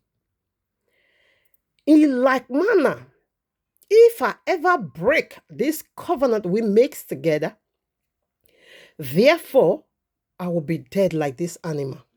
My life will be like this. That animal is serving as a picture of what is going to happen to you that break this covenant. Let's return back. You that break this covenant, that was what Abayewa said, because you break the covenant, the penalty is death. Is simply death. Okay, that was why in Matthew 23, the Pharisees were so much afraid of swearing by the name of Abayewa because they know what it is. And that was why they removed his name away from it. And let's be doing it now by the temple. We build it by our hands now, isn't it? And let's be using this one to swear. Yahushua say unto them, in either way, you are be bound. You are bind, You are be tied with that vow, whatever, whether you kill animal or you remove it, you put Yahweh's name or not, it's still the same. In either way. So if you know, since you know you are hypocrisy, you are hypocrite, You are hypocrite or your hypocrisy, you're not going to be repented from it. Don't swear at all. Don't, because it's a serious one. So Abayewa said, you brought me to this your you thought what you brought me to is a child's playing. You brought me into covenant. You make a covenant with me by slaying a lot of animals, and you make a walkway, and you walk through, you pass through that walkway, so your life will be like these animals slain. You will be slain for if you break that covenant, really. And you make such whatever, and you thought I was joking. But Abba Yahuwah did not need Papa Abraham to pass through that walkway. It was Yahuwah himself and his word, which was the lamp. He is the light of the world. Both walked through it. So let's go there. Why did Abba Yahweh not allow Papa Abraham? Because he was cutting a covenant with Abraham, isn't it? Him and Abraham should have been doing the walking way part. Abraham should break it. If me, Yahweh, break it. But he accepted Abraham. Rather, put Papa Abraham in deep sleep. By day was Abraham. By day, put Abraham in deep sleep. You must fall. Because Abba Yahweh knew the significances of what he's doing. He knew how dangerous it is. He knew Allah has already shows up. If I ever cause Abraham to walk through this walkway of this covenant, Allah is going to drag him to the grave. He's going to die like this animal. Therefore, my promises will be ruined, will be destroyed. All the promises I've been making to Abraham since Genesis 12 will be not effect, and it will come to an end. Because he knew. He knew. Let's go there. Let's see. Verses 9. And he said, take unto me. Okay, take unto him. Oh, no. And he said unto him, take me an ephah of 3 years, and a she-goat of 3 years, and a ram of 3 years old, and a turtle dove, and a pigeon, a young pigeon. And he took unto him all this, and divided them in the midst, and led each piece one against another. But the birds divided he not. 11. And when the fowl came down upon the carcass, Abraham drove them away. He chased them away. Allah chased them away. Okay, let me not emphasize this one. So we see already. Now let's go 17. Huh? And it came to pass that when the sun went down and it was dark, behold, a smoking furnace. This is Abba Yahweh in its true essence. Abba Yahweh is fire. It's a consuming fire. Hebrew 12:29. Ezekiel chapter 1 from verses 25 to 28. Go and read it. He saw Abba Yahweh total ablaze. Is a fire. And Yahweh is also the one that appeared in the burning bush fire. That is his true essence. It's fire. Consuming fire. And it came to pass that, Genesis 15:17, and it came to pass that when the sun went down and it was dark, behold, a smoking furnace and a burning lamb. This is Yahushua. That passed between those pieces. The walk is a walkway. Oh, Yahuwah. This is strong. It's in the same day Yahuwah made covenant. That is how Abba Yahweh made this covenant. Of Abraham, you are the one to inherit your seed. That is why the name of this earth is named after the 12 tribes, the patriarchs. I think that is Deuteronomy. No, you can see Revelation 21 for that. And Deuteronomy, is it 34? Verses 8 and 9. I'm not sure. Let me be sure about the chapter. Okay, yes, correct. I still try, oh my father, for a very long time. I didn't enter here. Deuteronomy 34, verses 38. And the children of Israel wept. No. I hope,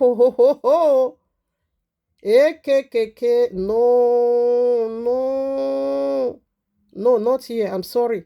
For very long. Let me check 32. For a very long time, I didn't enter here. Yes, it's 32, not 34. Thank you, Abba. I still try now, isn't it? It's a very long time I didn't come here. Okay, now 34. Deuteronomy 32, verses 8. When the Most High divided the nations, their inheritance, when he separated the sons of Adam, he set the borders of the people according to the number of the children of Israel. For Yahweh's portion is his people. Jacob is the lot of his inheritance. Now, he said when he divided the entire world, when the Most High divided the nations, their inheritance. Now, check out Revelation 21. That is the earth. He divided it for the tribes. And Ezekiel 47 or so. For a long time, I didn't also go there. I'm sorry. And Ezekiel 47, I think so. You will also see the inheritance over there. And it also gets to Gentiles. Okay. Now, Abiyawa, the entire earth, because he made the promises unto Papa Abraham already. In the north, Revelation, I don't want to read 21. In the north, you're going to see 3 tribes over there. In the south, the name of 3 tribes over there. In the east, the name of 3 tribes over there. In the west, the names of 3 tribes over there. Their names engrafted in the 4 corners of the earth. In fact, the entire earth is called Yisrael. It's called by their name, Yisrael. The entire earth is called Yisrael. All right. So this is what it is. To inherit the land. And do you still remember what Allah is also saying? That Muslim is to inherit the land, because it shows up when that covenant we're going on. It was the wizard, flying spirit that shows up. So now we want to do 16. Genesis 16. How did Allah shows up? Let's go there. That was what Abiyawa did not allow Abraham, because covenant court, it should have been 2 people. Okay, because you said I should let you know how, or I should authenticate, solidify my promises for you, whereby I say you're going to be a father, not just a father. Your descendant is going to be like the stars of heaven. You can't even count. Like the sand of the seashore, you can't even count. And Papa Abraham said, no, I still need some, validity. This one, I want you to go extra mind. Therefore, you want to go extra mind. Improving. Okay, you love me. Okay, I want you to do it so. Okay, man want to come. Me. I don't know. You see all those things. My papa stopped me from my youth. That he didn't allow me to. My father didn't give me that chance at all to have a dream of my life. You see, this my old age. That Abiyawa has already renewed to be youth again. That God-fearing man. Not just anyhow man. That God-fearing man, that fear Yahuwah, that love Yahuwah. I pray he will look at me one day, and when it comes to me, cha. If you see the list I'm going to give to him, he will not run away, because it is Yahuwah sent unto me. He will fulfill all my demand. If you love me, you're going to prove it in so many ways unto me. Not like the madness Taliban brought unto me, because I keep saying where there is breath one, or where there is originality, there is also a duplicate. If Jesus can use Taliban to take me through all those nonsense that is not even living at all, that is not true, how much more when the real one surface? Oh no, it's gonna prove it to me so many ways, so many ways. Anyways, it's true. I mean it. That was why I keep saying it must be Yahushua, because no man will ever meet up with this demand of mine. No man will ever be able to meet up with this man. I wrote everything down already. I'm not joking. Like Abiyawa. I'm serious like Abiyawa. I'm so serious like Abiyawa. Now listen, Genesis 16 verses 1. Now Sarai, Abram's wife, bore him no children, and she had an handmaid, an Egyptian. Okay, so Allah sneaked in through Hagar, whose name was Hagar. And Sarah said unto Abram, behold, now Yahweh has restrained me from bearing. Now he make me barren because he's the giver of children. I don't know why I don't want to give me. I pray thee go in unto my maid. It may be that I may obtain children by her. And Abraham hearkened to the voice of Sarah. Did you just get that? So assuming this is the reason why you are pushing me away and say, go away. Go away. You are not part of this covenant. Even though you asked me to enter into covenant to solidify this very covenant oath, even though you asked me, but I'm not going to be bringing you in because I don't want you to die. That was why he said, whereby if man did not believe Abba Yahuwah, can their unbelief nullify the faithfulness of Abba Yahuwah? Apostle Paul said, Yahuwah's forbid. That is Romans chapter 6. Yahuwah's forbid. He said Yahuwah will be true or may be liar. So this is how Abba Yahuwah proved Papa Abraham to be a liar. You can't be a part of it. Are you seeing the authentication of oath? You want to use this to describe what Allah just, the madness of Allah, I swear by son. Abba Yahuwah said, come on now, if I ever turn my back against you from these promises I gave unto you to multiply you, to bless you spiritually and physically, if I ever there, my life will be like this animal. Like these animals that just died innocent, my life will go that way. My Trinitarian power will be destroyed, will be cut asunder.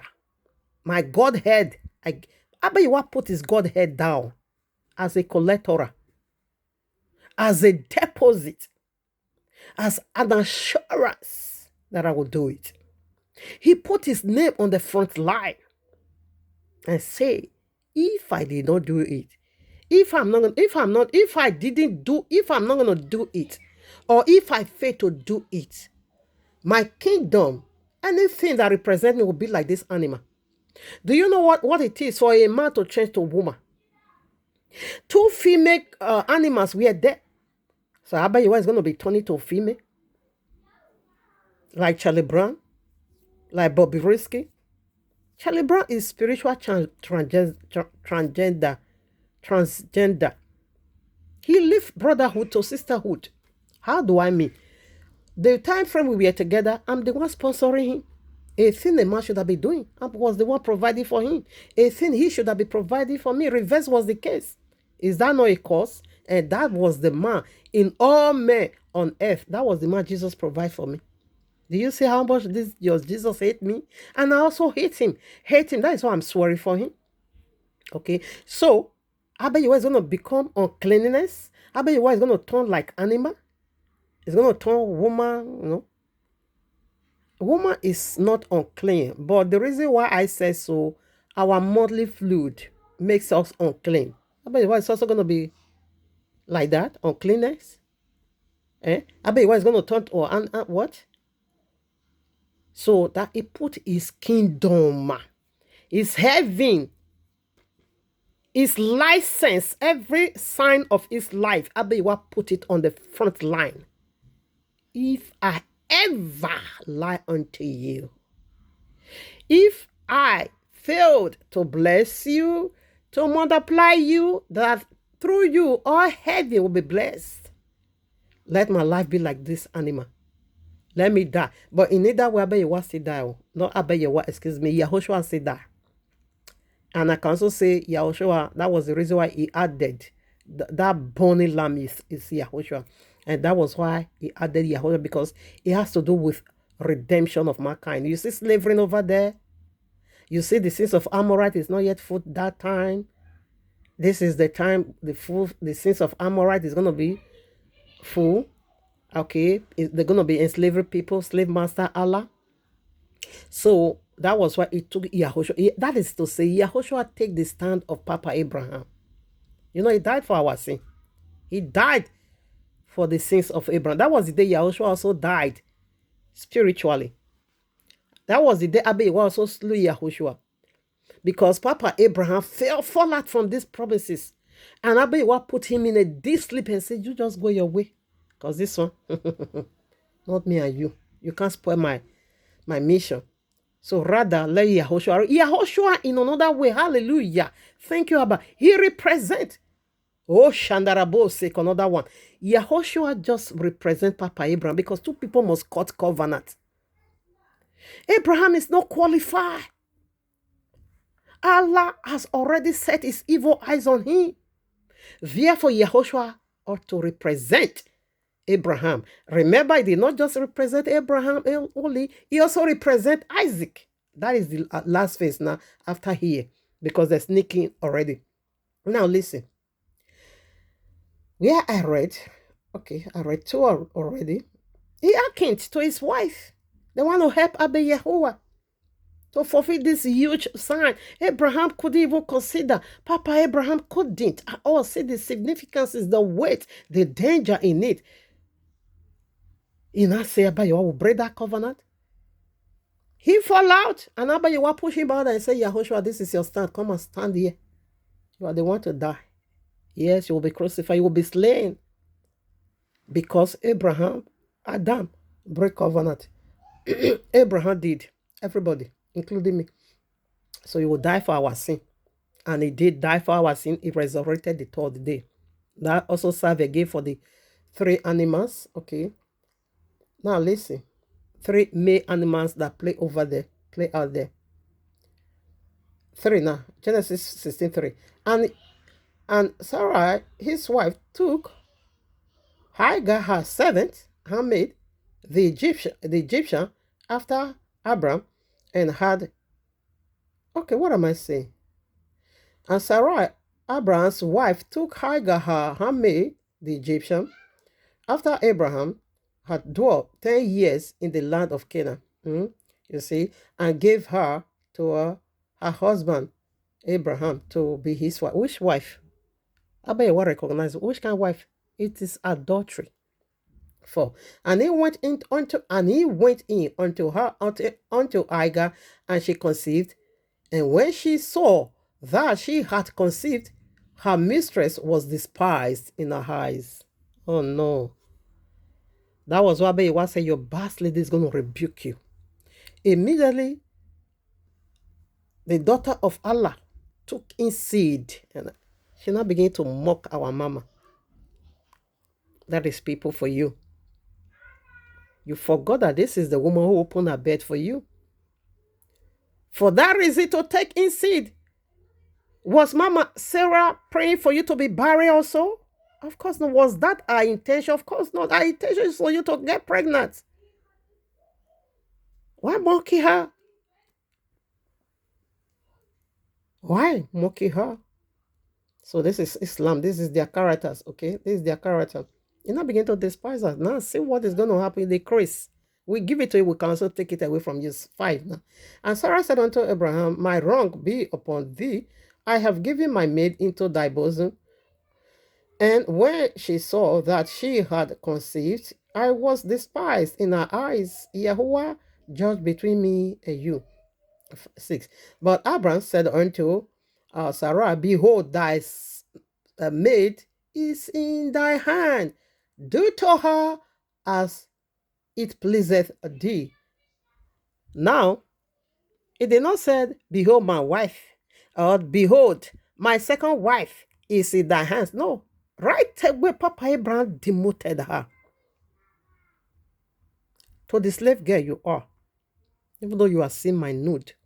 Right away, demoted her. He said also unto her, she's her house girl. Just do to her whatever you feel like. He said, behold. But Abraham said unto Sarah, behold, thy handmaid is in thy hand. Do to her as it pleased thee. And when Sarah dead, my father, hardly with her, she fled away. When you see the real other side of Mama Sarah, you couldn't handle. But what are we saying? Our backsliding will rebuke us. Her backsliding because you brought Papa Abraham into that nonsense. Papa Abraham did not even, object. He just run into it one time. I understand when you are in need. I simply understand. I simply do understand, in either way, in either way, all of us has also been, giving birth to Ishmael in our lives. Yeah, everybody have Ishmael. We want to help Abayawa, isn't it? We want to do it for ourselves. That is redemption. That is how am I going to put it? Self-delivery or self-deliverance. Or am I correct? Self-effort. I want to do it for myself. I want to empower myself. I want to make myself rich. I want to do this. I want to do that by yourself. We'll come into that. 7. And the angel of Yahweh, okay, she fled away from the face of Sarai. Return back to the house girl. Nonsensical. You are a house girl. The Chris, we are royalty. We don't tolerate nonsense. She made a mistake, okay? So you don't have to use it against her. Now, verse 7. And the angel of Yahweh found her by a fountain of water in the wilderness, by the fountain to the way to whatever. And he said, Hagar, Sarah maid. Sarah has girl. That is what you are. Even angel. This is Yahushua again. It did not say Abraham's wife. It said you are Sarah has girl. What comest thou? And where will thou go? Where are you coming from? Where are you going? And she said, I fled from the face of my mistress, Sarah. Now listen. And the angel of Yahweh said unto her, Return to thy mistress and submit thyself under her hands. Go back. Well, face it. Go back. Your papa is at work. Now, what is the meaning of Islam? Islam simply means submission. Submit. And Sarah, go and submit. This is where their ministry came from.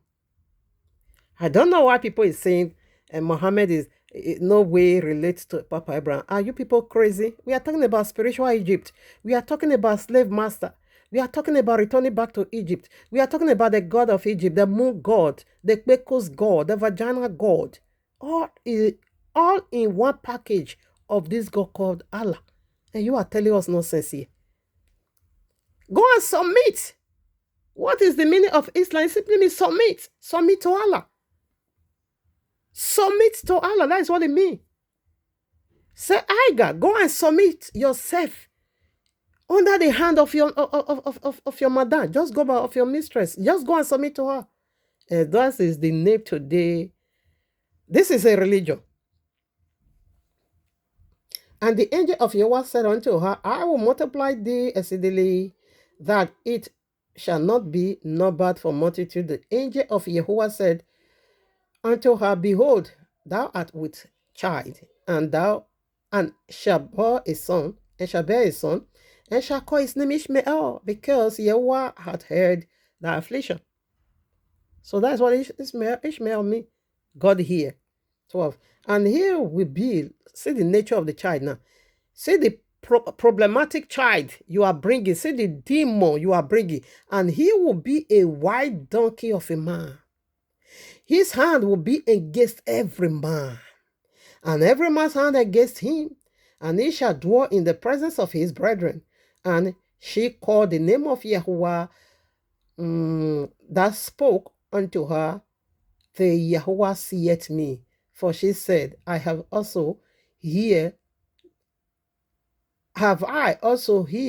looked after him that seeth me. 2 names is going on. Abayawa named them. They also named Abayahuwa. But that of Abayawa is good. You sees it all. This is Yahweh that see all things. You see. You see. You see all. Abayawa named the child in the womb, the fetus. He named him Ishmael right in the womb. Right in the womb. Oh, John the Baptist was also named right in the womb. Oh, that is why Ishmael is double-fold. Double identity. He's also Mahdi, and he's also Ishmael. Because this glory, he said, I'm going to multiply Ishmael exceedingly. All nations, said nation will come from Ishmael. Who is the nation? That is Sharia law. Now you see.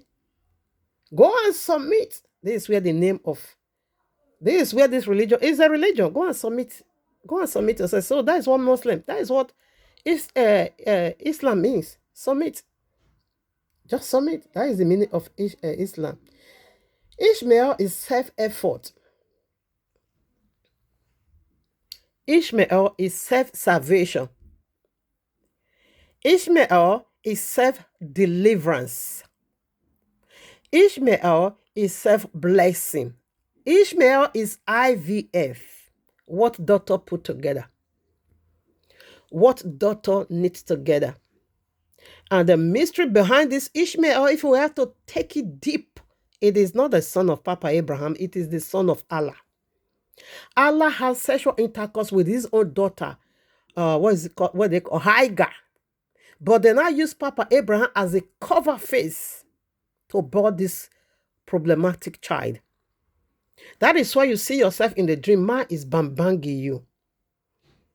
Allah came, he used Papa Abraham's face physically to code and bang his own daughter. He is the one who pregnated his own daughter. But they put that lies on Papa Abraham's head. Okay, let's also give it to them. It is the son of Abraham. Flesh, yes, it is the son of Abraham. But the spirit, it belongs to Allah. Allah did it. That was why it shows up in 15. When covenant of childbearing, inheritance, salvation was going on, Allah shows up. Enemy. And right away, 16, he carried out his mission. After when I said, do whatever you want to do now, do it quickly. So that was what Ishmael called. Submit. So Ishmael, it is simply self-effort. Self-effort. I want to do this, I want to do that. I. Likewise, you and me, we also have this error in our life. Self-effort. We want to work out salvation for ourselves. So, let's go deeper. What else? I want to read Quran. This is the last one, but this one is so long. I want to read it also. You see, when I also put it in Google, Allah swear by all things. It said, yes, the terms are related. Okay, no, not here. Let me check another one. Okay, yes. Allah swear by all things. What is going on here? I don't know what is going on here. Sure. All right, I found it. I found the table. I just went on Google. On Google, Allah swear by all things. It says yes.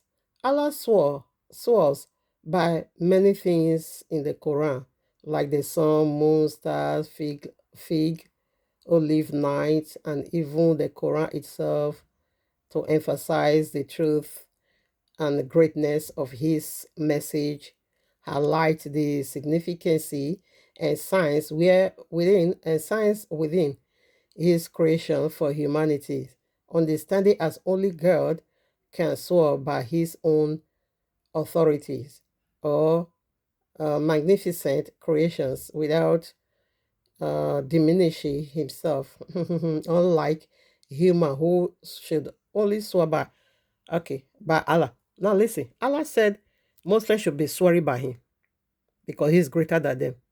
So are you not saying I'm greater than Allah? Why should Allah swear by me? Are you not saying pig is also greater than Allah? Why should Allah swear by pig? Are you not saying homosexual, lesbianism, fornicator, all this? Are they greater than Allah? Because you said you are greater than Muslim, and they should swear by you. Why did you swear by yourself? Why did you swear by creation? By the things you see and the things you never see. Why are you swearing by that? For what reason? See all the Quranic verses. This Google. Whoever brought it at Yahweh will bless you. If not, how can I do all this? If you just type it, everything will just come out. Okay, so let's do this part I want to read. Now listen. I said this is Abraham talking, okay? Quran chapter 37 verses 99 through 113. He later said, I am living in obedience to my Lord. He will guide me. My Lord bless me with righteous offspring. So we give him good news of a forbearing son. Then when the boy reached the age to walk with him, Abraham said, oh my dear son, I have seen. I want you to note here because we are doing the authentication, the judicial authentication of Abba Yahuwah swore by himself, and Allah swore by all things that he created. So now we see Yahushua take the stand of Papa Abraham, because Papa Abraham break that covenant. Yahushua put that upon himself, and that makes him die again on the cross, because it is breaking of covenant. So because Papa Abraham break it. And we also see he play out as Isaac also. He also take the place of Isaac, okay? So that place of Isaac, Allah also hijack it. Just as Allah hijacked, he's a jacker, as he hijacked, okay, the message of the cross and everything about Abba Yahuwah, as he has jacked the judicial authentication of Abba Yahuwah, my father, anyway, of Abba Yahuwah, just as he hijacked it, in like manner also hijacked this glory. So I will also read for you to see the both sides, but this one is long. The book of Yashar chapter 23. Oh my father. I'm going to be reading up to 73 or 78. Oh my Abba. But I will try my best. Let me stop talking. You see, just this is no book Quran. You just translate, give you English. That is where I see what I saw, that Allah is swearing by all things. Now I read. Then when the boy reached the age to walk with him, Abraham said, oh my dear son, I have seen in a dream that I must sacrifice you. So tell me what you think. He replied, oh my dear father, do as you are commanded. Allah willing, you will find me stand fast. Then when they submit to Allah's will, and Abraham led him on the side of his forehead for sacrifice, we called out to him, O Abraham, you have already fulfilled the vision. Indeed, this is how we reward the good doers. That was truly a revealing whatever test. And we ransomed his son with a great sacrifice, and blessed Abraham with honorable mention among later generations. Peace be upon Wabuwa with peace. Okay, let me stop over here. So let's go now. Like where we just read from the authentic source, the very royal eternal law. 1 Thessalonians chapter 5 verses 21 said we should prove all things. We have already known Allah by his fruits. Now it said we should prove all things and hold on to the very one you see as a good one. Put emotions aside. Listen to this very message with all your heart, with a mindset of I want to know the truth. You will see the authenticity. We have done with one. We want to do this one. This one is just one chapter, but it's so long. Number here. So we are done the side of Allah now. So prior to what we are unveiling over here, that Allah always adjust every illustration of Abba Yahuwah, we see he adjust that of Papa Abraham. Now that of Isaac, he also adjust again that it wasn't Isaac, it was Ishmael. You see how he's just said what he said about Ishmael. So let's go and see what our own book said about this very sacrifice. Allah just make light of. And again, the one I just did, Shabbat, I said over there that Ishmael brought about this testing of, sacrifice of his son. Ishmael brought about that. You can see the book of Yashar chapter 22, I think from verses 45 through 55. Yes, you will see it over there. He was also trying to intimidate Isaac. Okay, he was trying to intimidate Isaac and say, you see me, where Yahuwah said to my father Abraham, go and circumcise Ishmael. By then I was 30 years old. I did not rebel. I did not say no. I just followed my father and I obeyed the will of Yahuwah. And that is what I did. And then Isaac now said, what are you boasting about? What are you intimidating me for? Just as his Agar was despising our mama because he took in seed, Ishmael was also despising Isaac because of this cut off flesh. If you do circumcision, is it not for you? What does that have to do with us? How does your circumcision have better my life? Your circumcision have no role to play here. But that of Isaac is the key point, is the key to many open doors.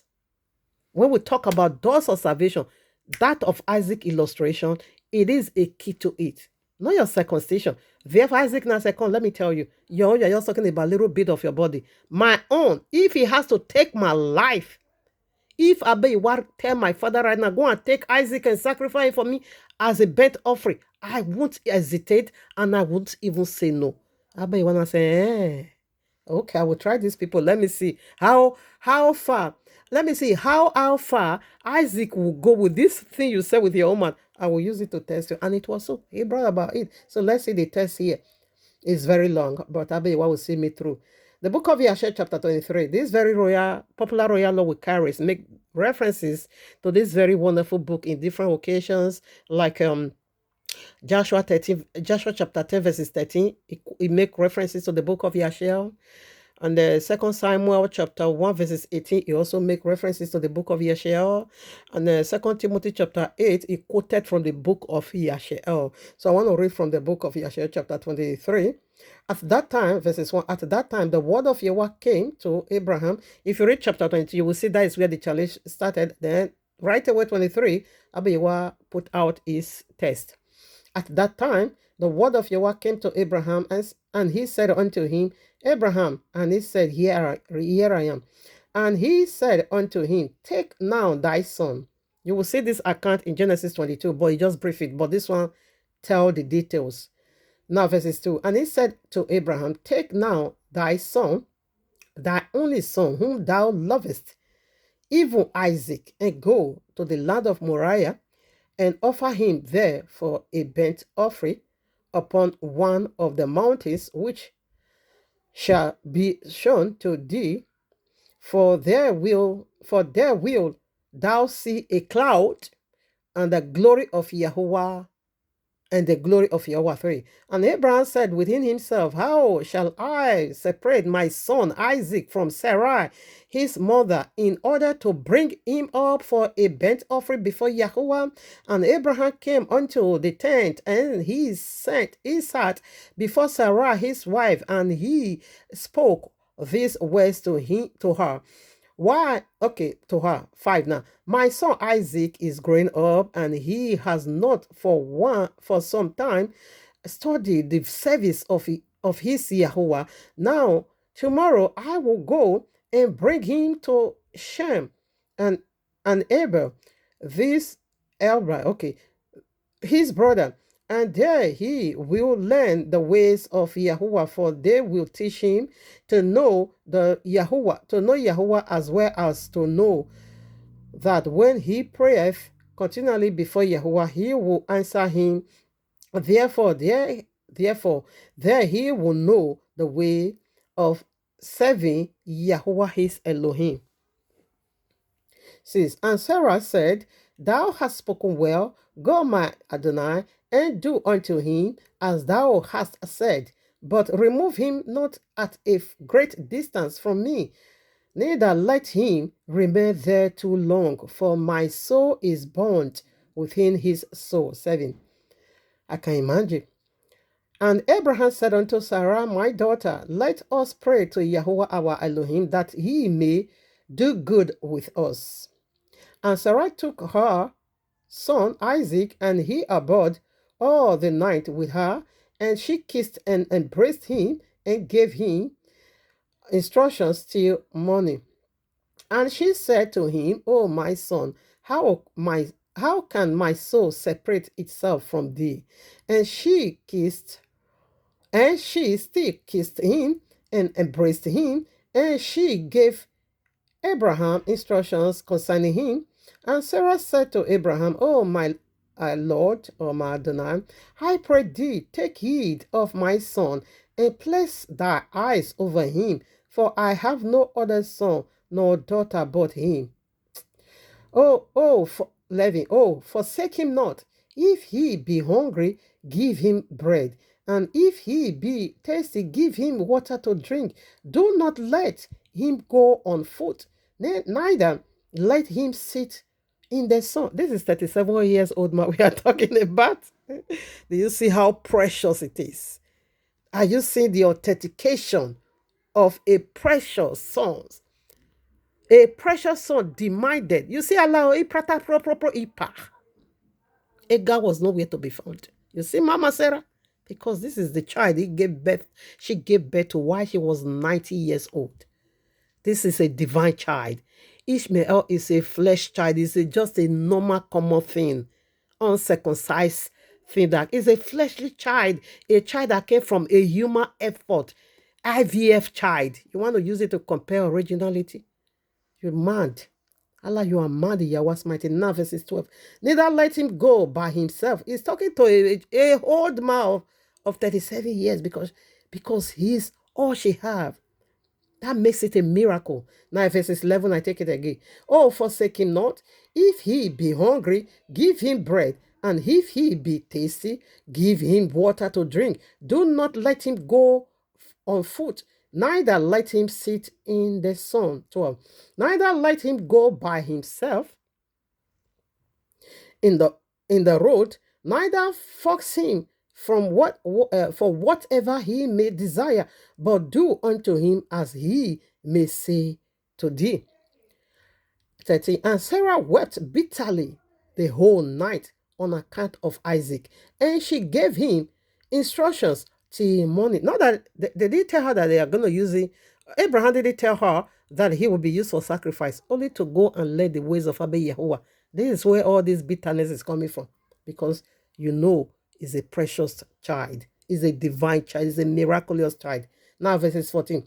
In the morning, Sarah selected a very fine and beautiful garment from those garments which she had in the house that Abimelech had given to her.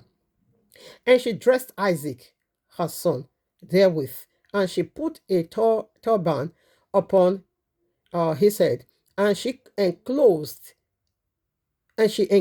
a precious stone in the top of the turban. You see, diamond. And she gave them a provision for the road, and they went forth. And Isaac went with his father Abraham, and some of their servants accomplished them to see them off the road. And Sarah went out with them, and she accompanied them upon the road to see them off. And they said to her, return to the tent. And when Sarah heard the voice of her son Isaac, she wept bitterly, and Abraham, her husband, wept with her, and their son wept with them, a great weeping. Also, those who went with them wept greatly. Who knows this secret? Mama Sarah wasn't part of it. Only Papa Abraham and Isaac. In fact, at this point, Isaac still, we are not, fully convinced that I am the one. 18. Ishmael, though he knew, and Eliezer also knew. 18. And Sarah caught hold of her son, and she hid him in her arms, and she embraced him, and she continued to weep with him. And Sarah said, Who knoweth, if after this day I shall ever see thee again? And they still wept together, Abraham, Sarah, and Isaac, and all those that accompanied them on the road wept with them. And Sarah afterward turned away from her son, weeping bitterly, and all her men servants and maid servants returned with her to the tent. 20. And Abraham went with Isaac his son to bring him up as an offering before Yahuwah as he had commanded him. 21. And Abraham took 2 of his young men with him, Ishmael, the son of Hagar, and Eliezer, his servant, and they went together with them. And whilst they were walking in the road, the young man spoke those words to themselves. Listen now, because both of them knew. 22. And Ishmael said to Eliezer, now my father Abraham is going. Now my father is going with Isaac to bring him up for a burnt offering to Yahweh as he commanded him. Now 23. Now when he returneth, he will give unto me all that he possesses to inherit after him, for I am his firstborn. And this is the reason why Allah, instigate. Allah is the one that instigates Ishmael against Isaac. They now begin to despise and say, that is what I do, begin to elevate and exalt himself. That brought about this test. Why was he doing it? Because he wasn't getting no more attention for his father. He want to occupy. He want to grab. He want to pick the earth, because the earth is what they are fighting for.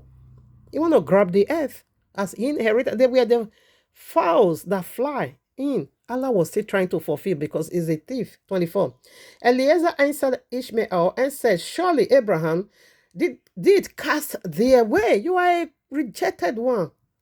Abraham. And Eliezer, 24, and Eliezer answered Ishmael and said, surely Abraham did cast thee away with thy mother, and swore that thou shouldest not inherit anything of all he possesses. He even swore.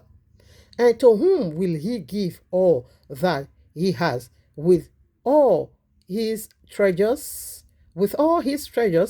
But unto me, his servant, who has been faithful in his house, who has served him night and day, and has done all that he desired me. To me will he bestow at his death all, bequeath at his death all that he possesses. Remember, in Genesis 15, where we just came from, this is the Eliezer. It was said, I have no child. Eliezer of Damascus, is it the one you're talking about that is going to inherit all this, massive blessing we are talking about? He is the one speaking now, 25. And whilst Abraham was proceeding with his son Isaac along, see what Allah did. And while Abraham was proceeding with his son Isaac along the road, Satan came, this is Allah, okay? Satan came and appeared to Abraham in the figure of a very aged man, humble and of contrite spirit.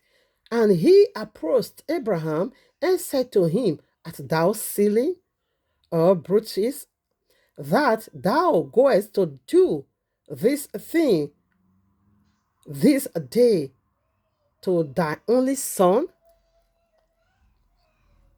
26. For Yahuwah gave thee a son in thy later days, in thy old age, and wilt thou go and slaughter him this day because he committed no violence? And wilt thou cause the soul of thy only son to perish from the earth? Why are they calling him holy son?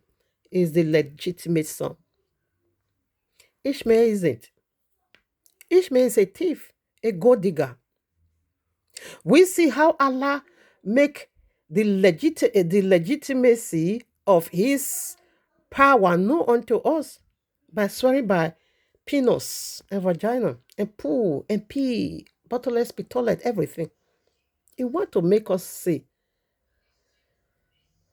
So they are all illegal. 27. Doest thou not know and understand that this thing cannot be from Yahweh?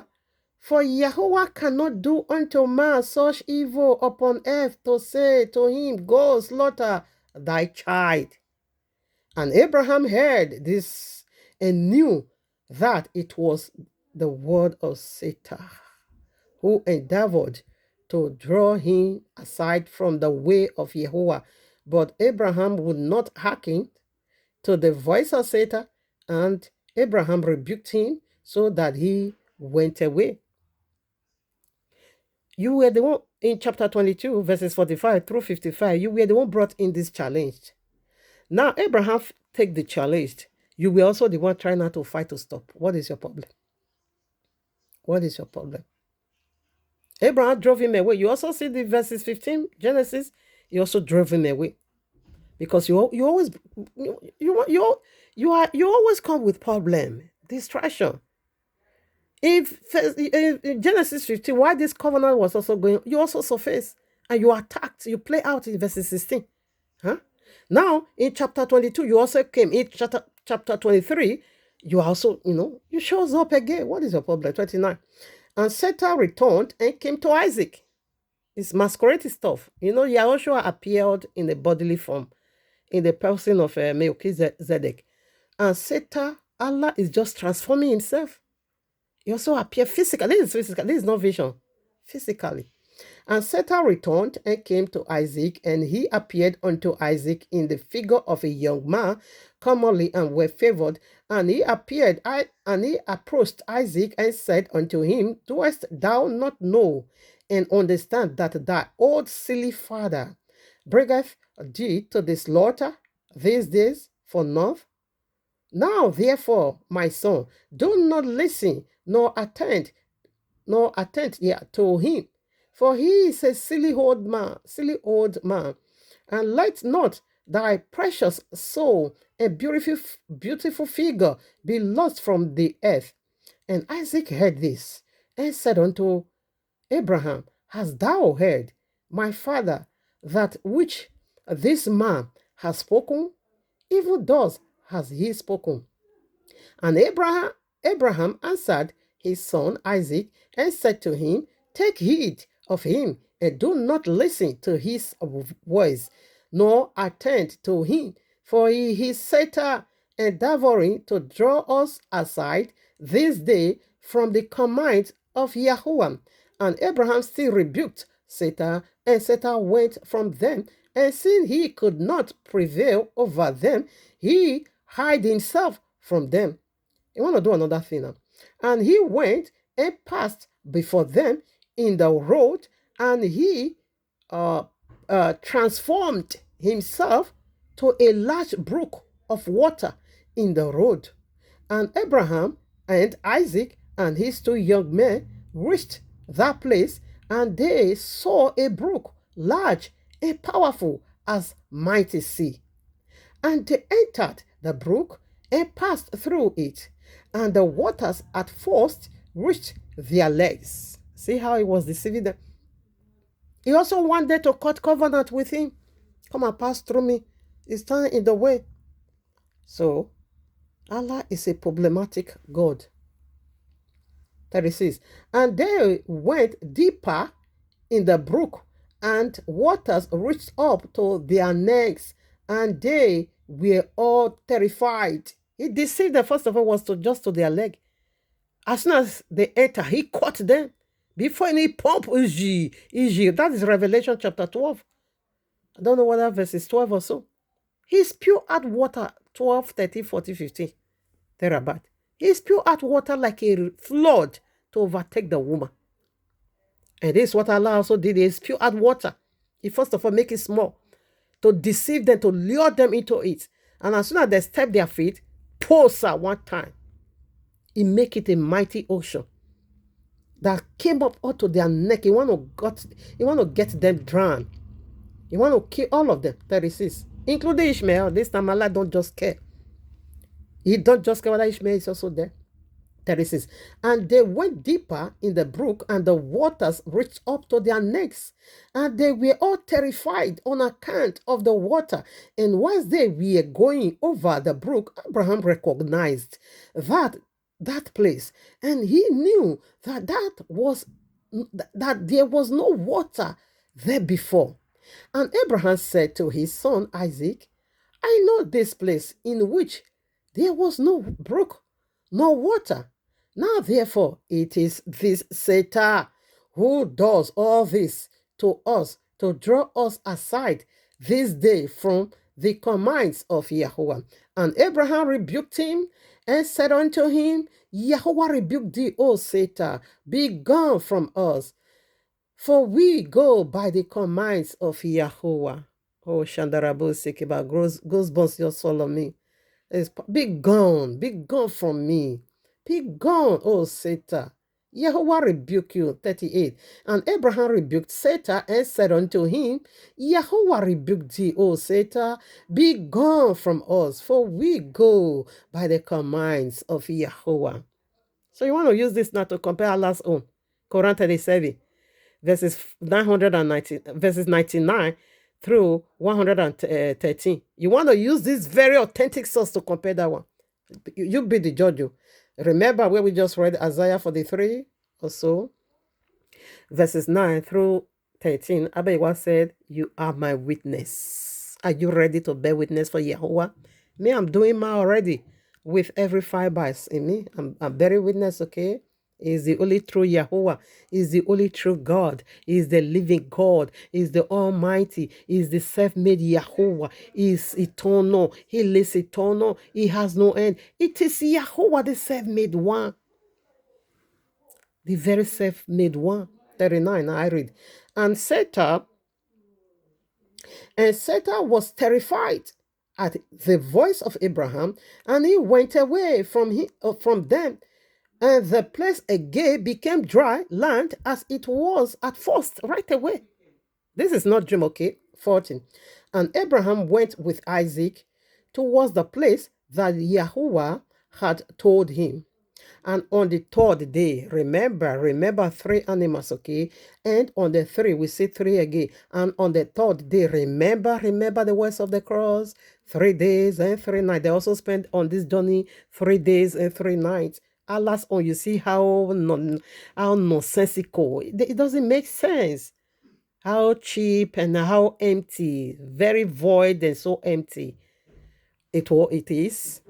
41, let me take it again. And on the third day, Abraham lifted up his eyes and saw the place at a distance which Yahweh had told him of, and a pillar of fire appeared to him that reached from the earth to heaven, and a cloud of glory upon the mountain, and the glory of Yahweh was seen in the cloud. And Abraham said to Isaac, my son, dost thou see in that mountain which we perceive at a distance that which I saw upon it? And Isaac answered and said unto his father, I see, and lo, a pillar of fire and a cloud, and the glory of Yahweh is seen upon the cloud. And Abraham knew that his son Isaac was accepted before Yahweh for a burnt offering. And Abraham said unto Eliezer and unto Ishmael his son, do you also see that which we see upon the mountain which is at a distance? And they answered and said, we see nothing. Carnality, men of flesh. Listen now, verses 47. And they answered and said, we'll see nothing more than like the other mountains and the earth. And Abraham knew that they were not accepted before Yahweh to go with them. And Abraham said to them, abode ye here with the donkey, whilst I and Isaac my son will go to yonder in the mountain and worship there Yahweh, and worship before Yahweh. Then we will return back unto you. Hey, Ishandalabo Sekeyaba, Ibantalabo Yantalabea. Iborobo sinde yabaye, o masandala bayantelubu. Hey, Yahweh, I just love you, I magnify you. Hey, you are so beautiful, Yahweh. You are mighty, you live, hallelujah. Robo sindala bayandala be. Robo sindalaba yandalabe Yahuwah. Robo sindalaba yandalabe Yahuwah. Robo sindalaba yandalabe Yahuwah. Yahuwah. Robo sindalaba yandalabe. Hallelujah. Robo sindalaba yabe. Robo sindalaba yambe. Robo sindalaba yambe. Robo sindalaba yambe. Robo sindalaba yambe. Ya. Oh, robo sindalaba yambe. Robo sindalaba yambe. I love you, I love you. I love you, I just love you. I love you, Yahuwah. Hey, robo sindalaba yambe. Verses 48. And Eliezer and Ishmael remained in that place, and Abraham has commanded them. And 49. And Abraham took wood for a burnt offering and placed it upon his son Isaac, and he took the fire and the knife, and they both went to that place. And when they were going along, Ishmael said, this is where reality also dawned on Papa Isaac, not Ishmael. I will bear you Ishmael. And this was where reality also dawned on Isaac and said, this thing is like I'm the ram, or I'm the animal. Hey, they're gonna be using for this offering. Listen, you want to be sure. Verses 50. And when they were 50. And when they were going along, Isaac said to his father, behold, I see here the fire and wood, and where then is the lamb? Where is the Lamb of heaven that is going to take away the sins of the world? Where is my Yahushua? Come and crown me with a crown of glory. Yeah. Hey, this one go too over sweet. Where is the lamb? Papa, where is the lamb now? Am I the lamb? No, I'm not. Now listen, 50. And when they were going along, Isaac said to his father, behold, I see here the fire and the wood, and where then is the lamb that is to be the burnt offering before Yahuwah? 51. And Abraham answered his son Isaac, saying, Yahuwah has made choice of thee, my son, to be a perfect burnt offering instead of the lamb. Isaac said unto his father, I will do all that Yahuwah spoke to thee with joy and cheerfulness of heart. 53. And Abraham again said unto his son, Abraham said again unto Isaac his son, is there in thy heart any thought or counsel concerning this, which is not proper? Tell me, my son, I pray thee. Oh, my son, conceal it not from me. You see, he want to hear. He want to see. He want to see his opinion. He want to also hear from him. Is it not that, let it not be that we are just oppressing this boy? I want to hear. Is he? Okay, let me also hear from you. Now hear what he has to say. So this is where Allah also adject, where they also call Ishmael, when Ishmael begin to talk about Abidi. 54. And Isaac answered his father, Abraham, and said unto him, O my father, as Yahuwah liveth, and as thy soul liveth, there is nothing in my heart to cause me to deviate either to the right or to the left from the word that he has spoken to thee.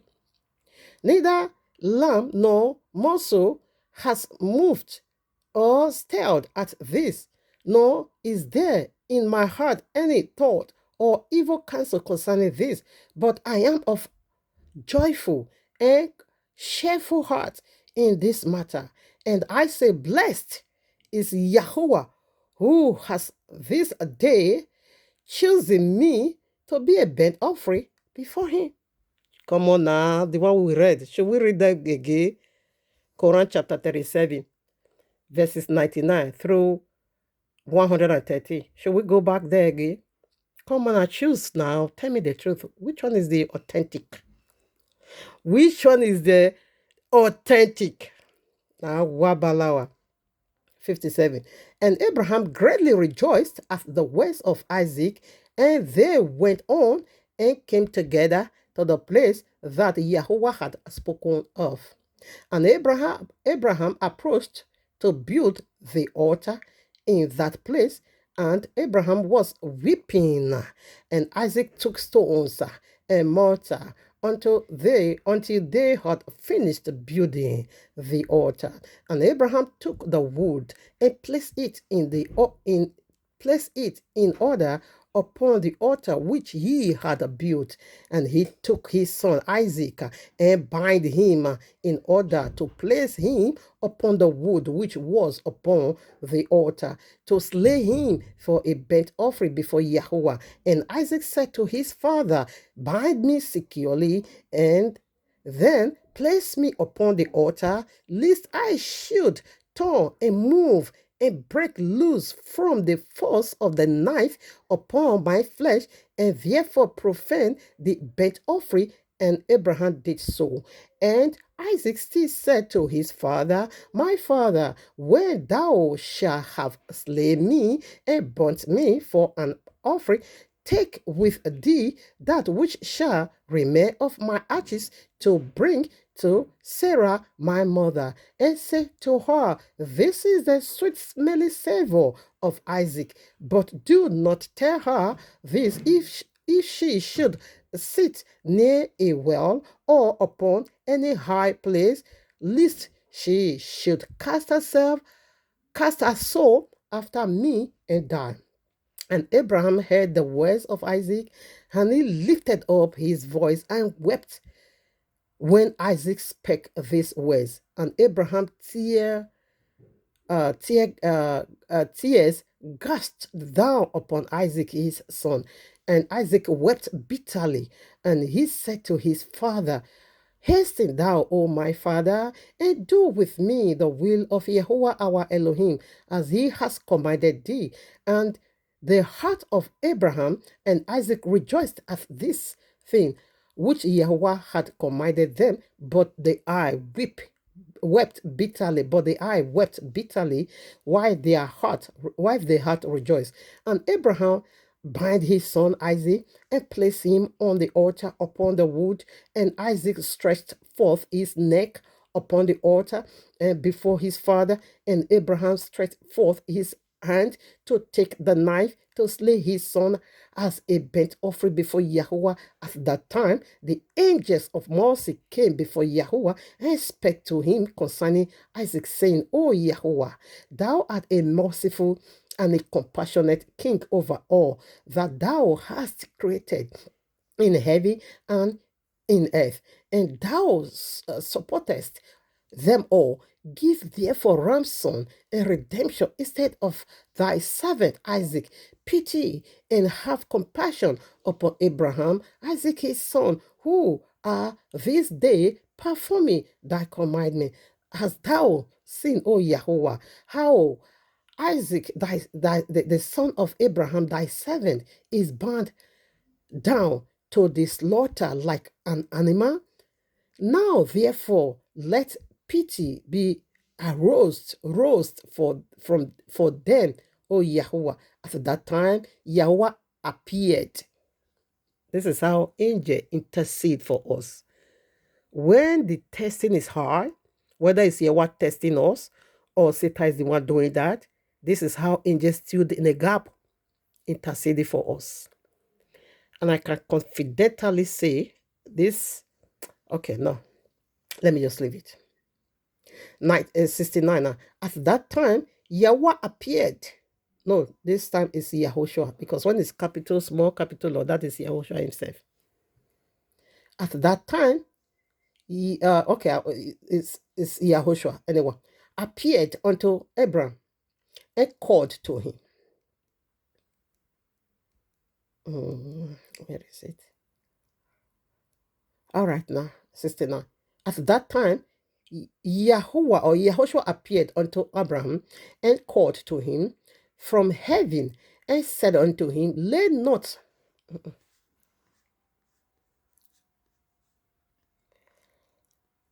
Is someone see the authenticity, the authentication of our book, of our sacrifice illustration? Let me take it again. 69.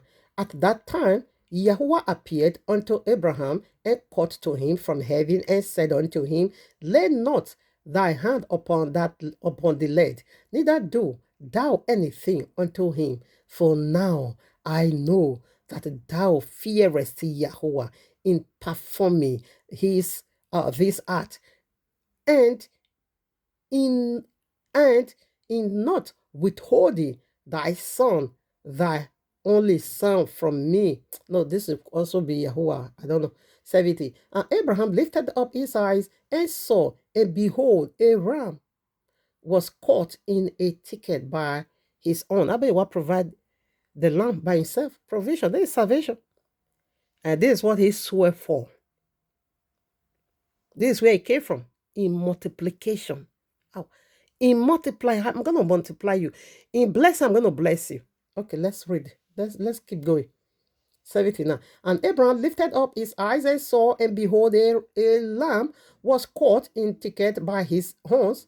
That was the lamb which Yahuwah.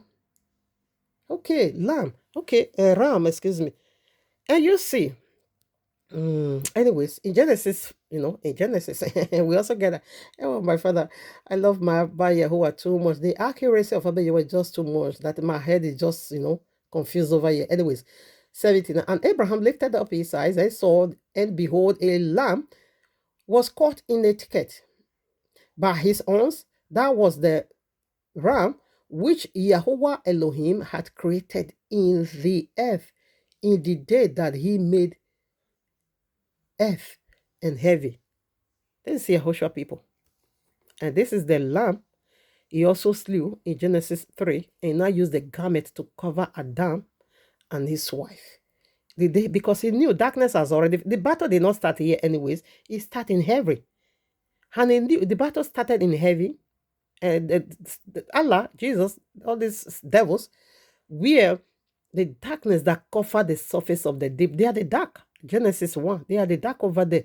Okay, they are the dark. And you see Genesis 3, that shows that they carry out their missions. They don't begin to deceive. And we also see Genesis 15, covenant was called. Right away, 16, Allah shows up.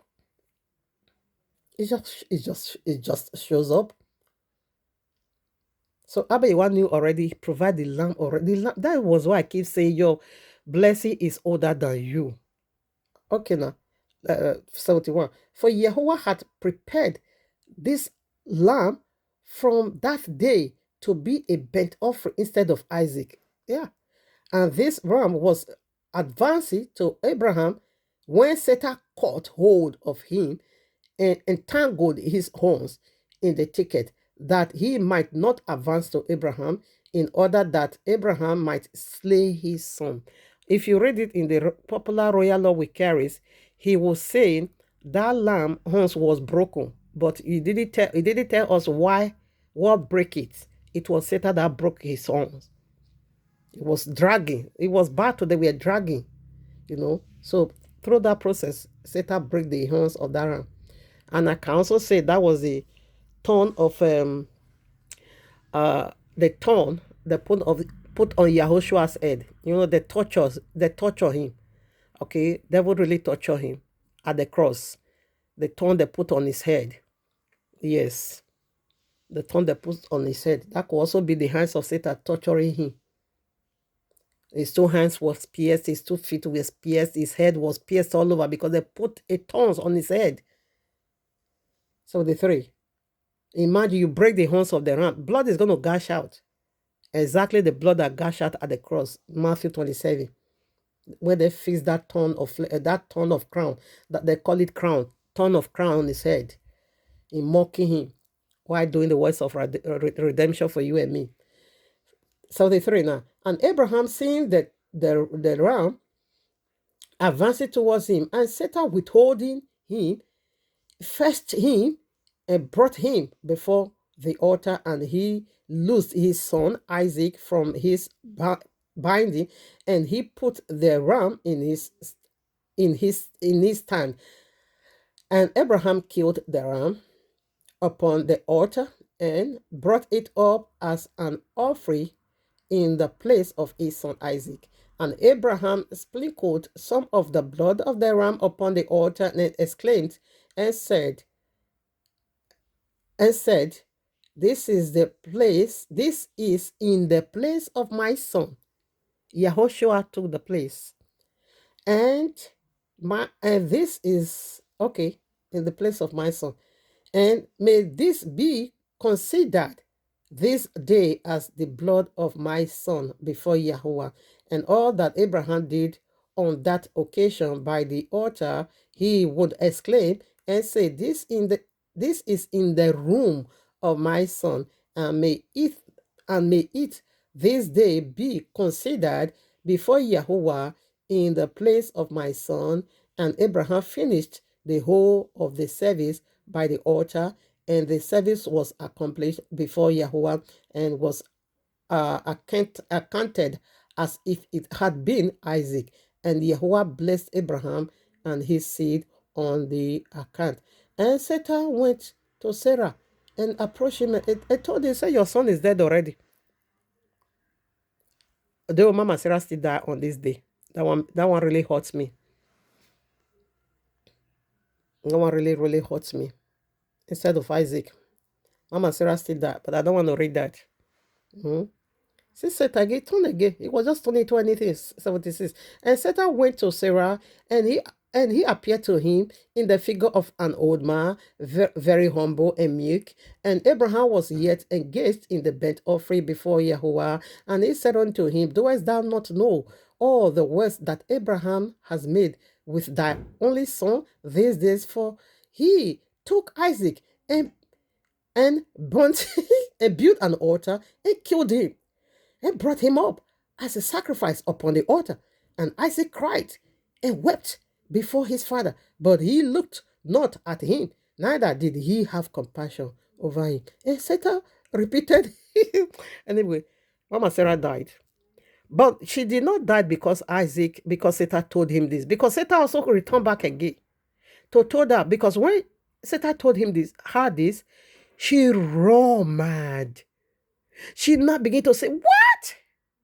No, where is Isaac? Where is Abraham? He now began to go in search of them. She now became like a mad woman on the street. Imagine 90 years old woman. No, over 100 years old woman. About 127 years old woman. Yes, she was 127 years old. Going through that stress. It was just too much for her. She was just running around on the street in search of them. When afterwards, it was Abayiwa, I think so, that chased Satan back. Go and tell her you lied. Satan returned back to Mama Sarah. Why still on the street for days? And I said, I lied unto you. I'm sorry. Your son did not die. They are on their way coming. When Mama Sarah heard that, she now said, what? Hey. So that too much energy of over-exaggerating of a great joy, she passed out.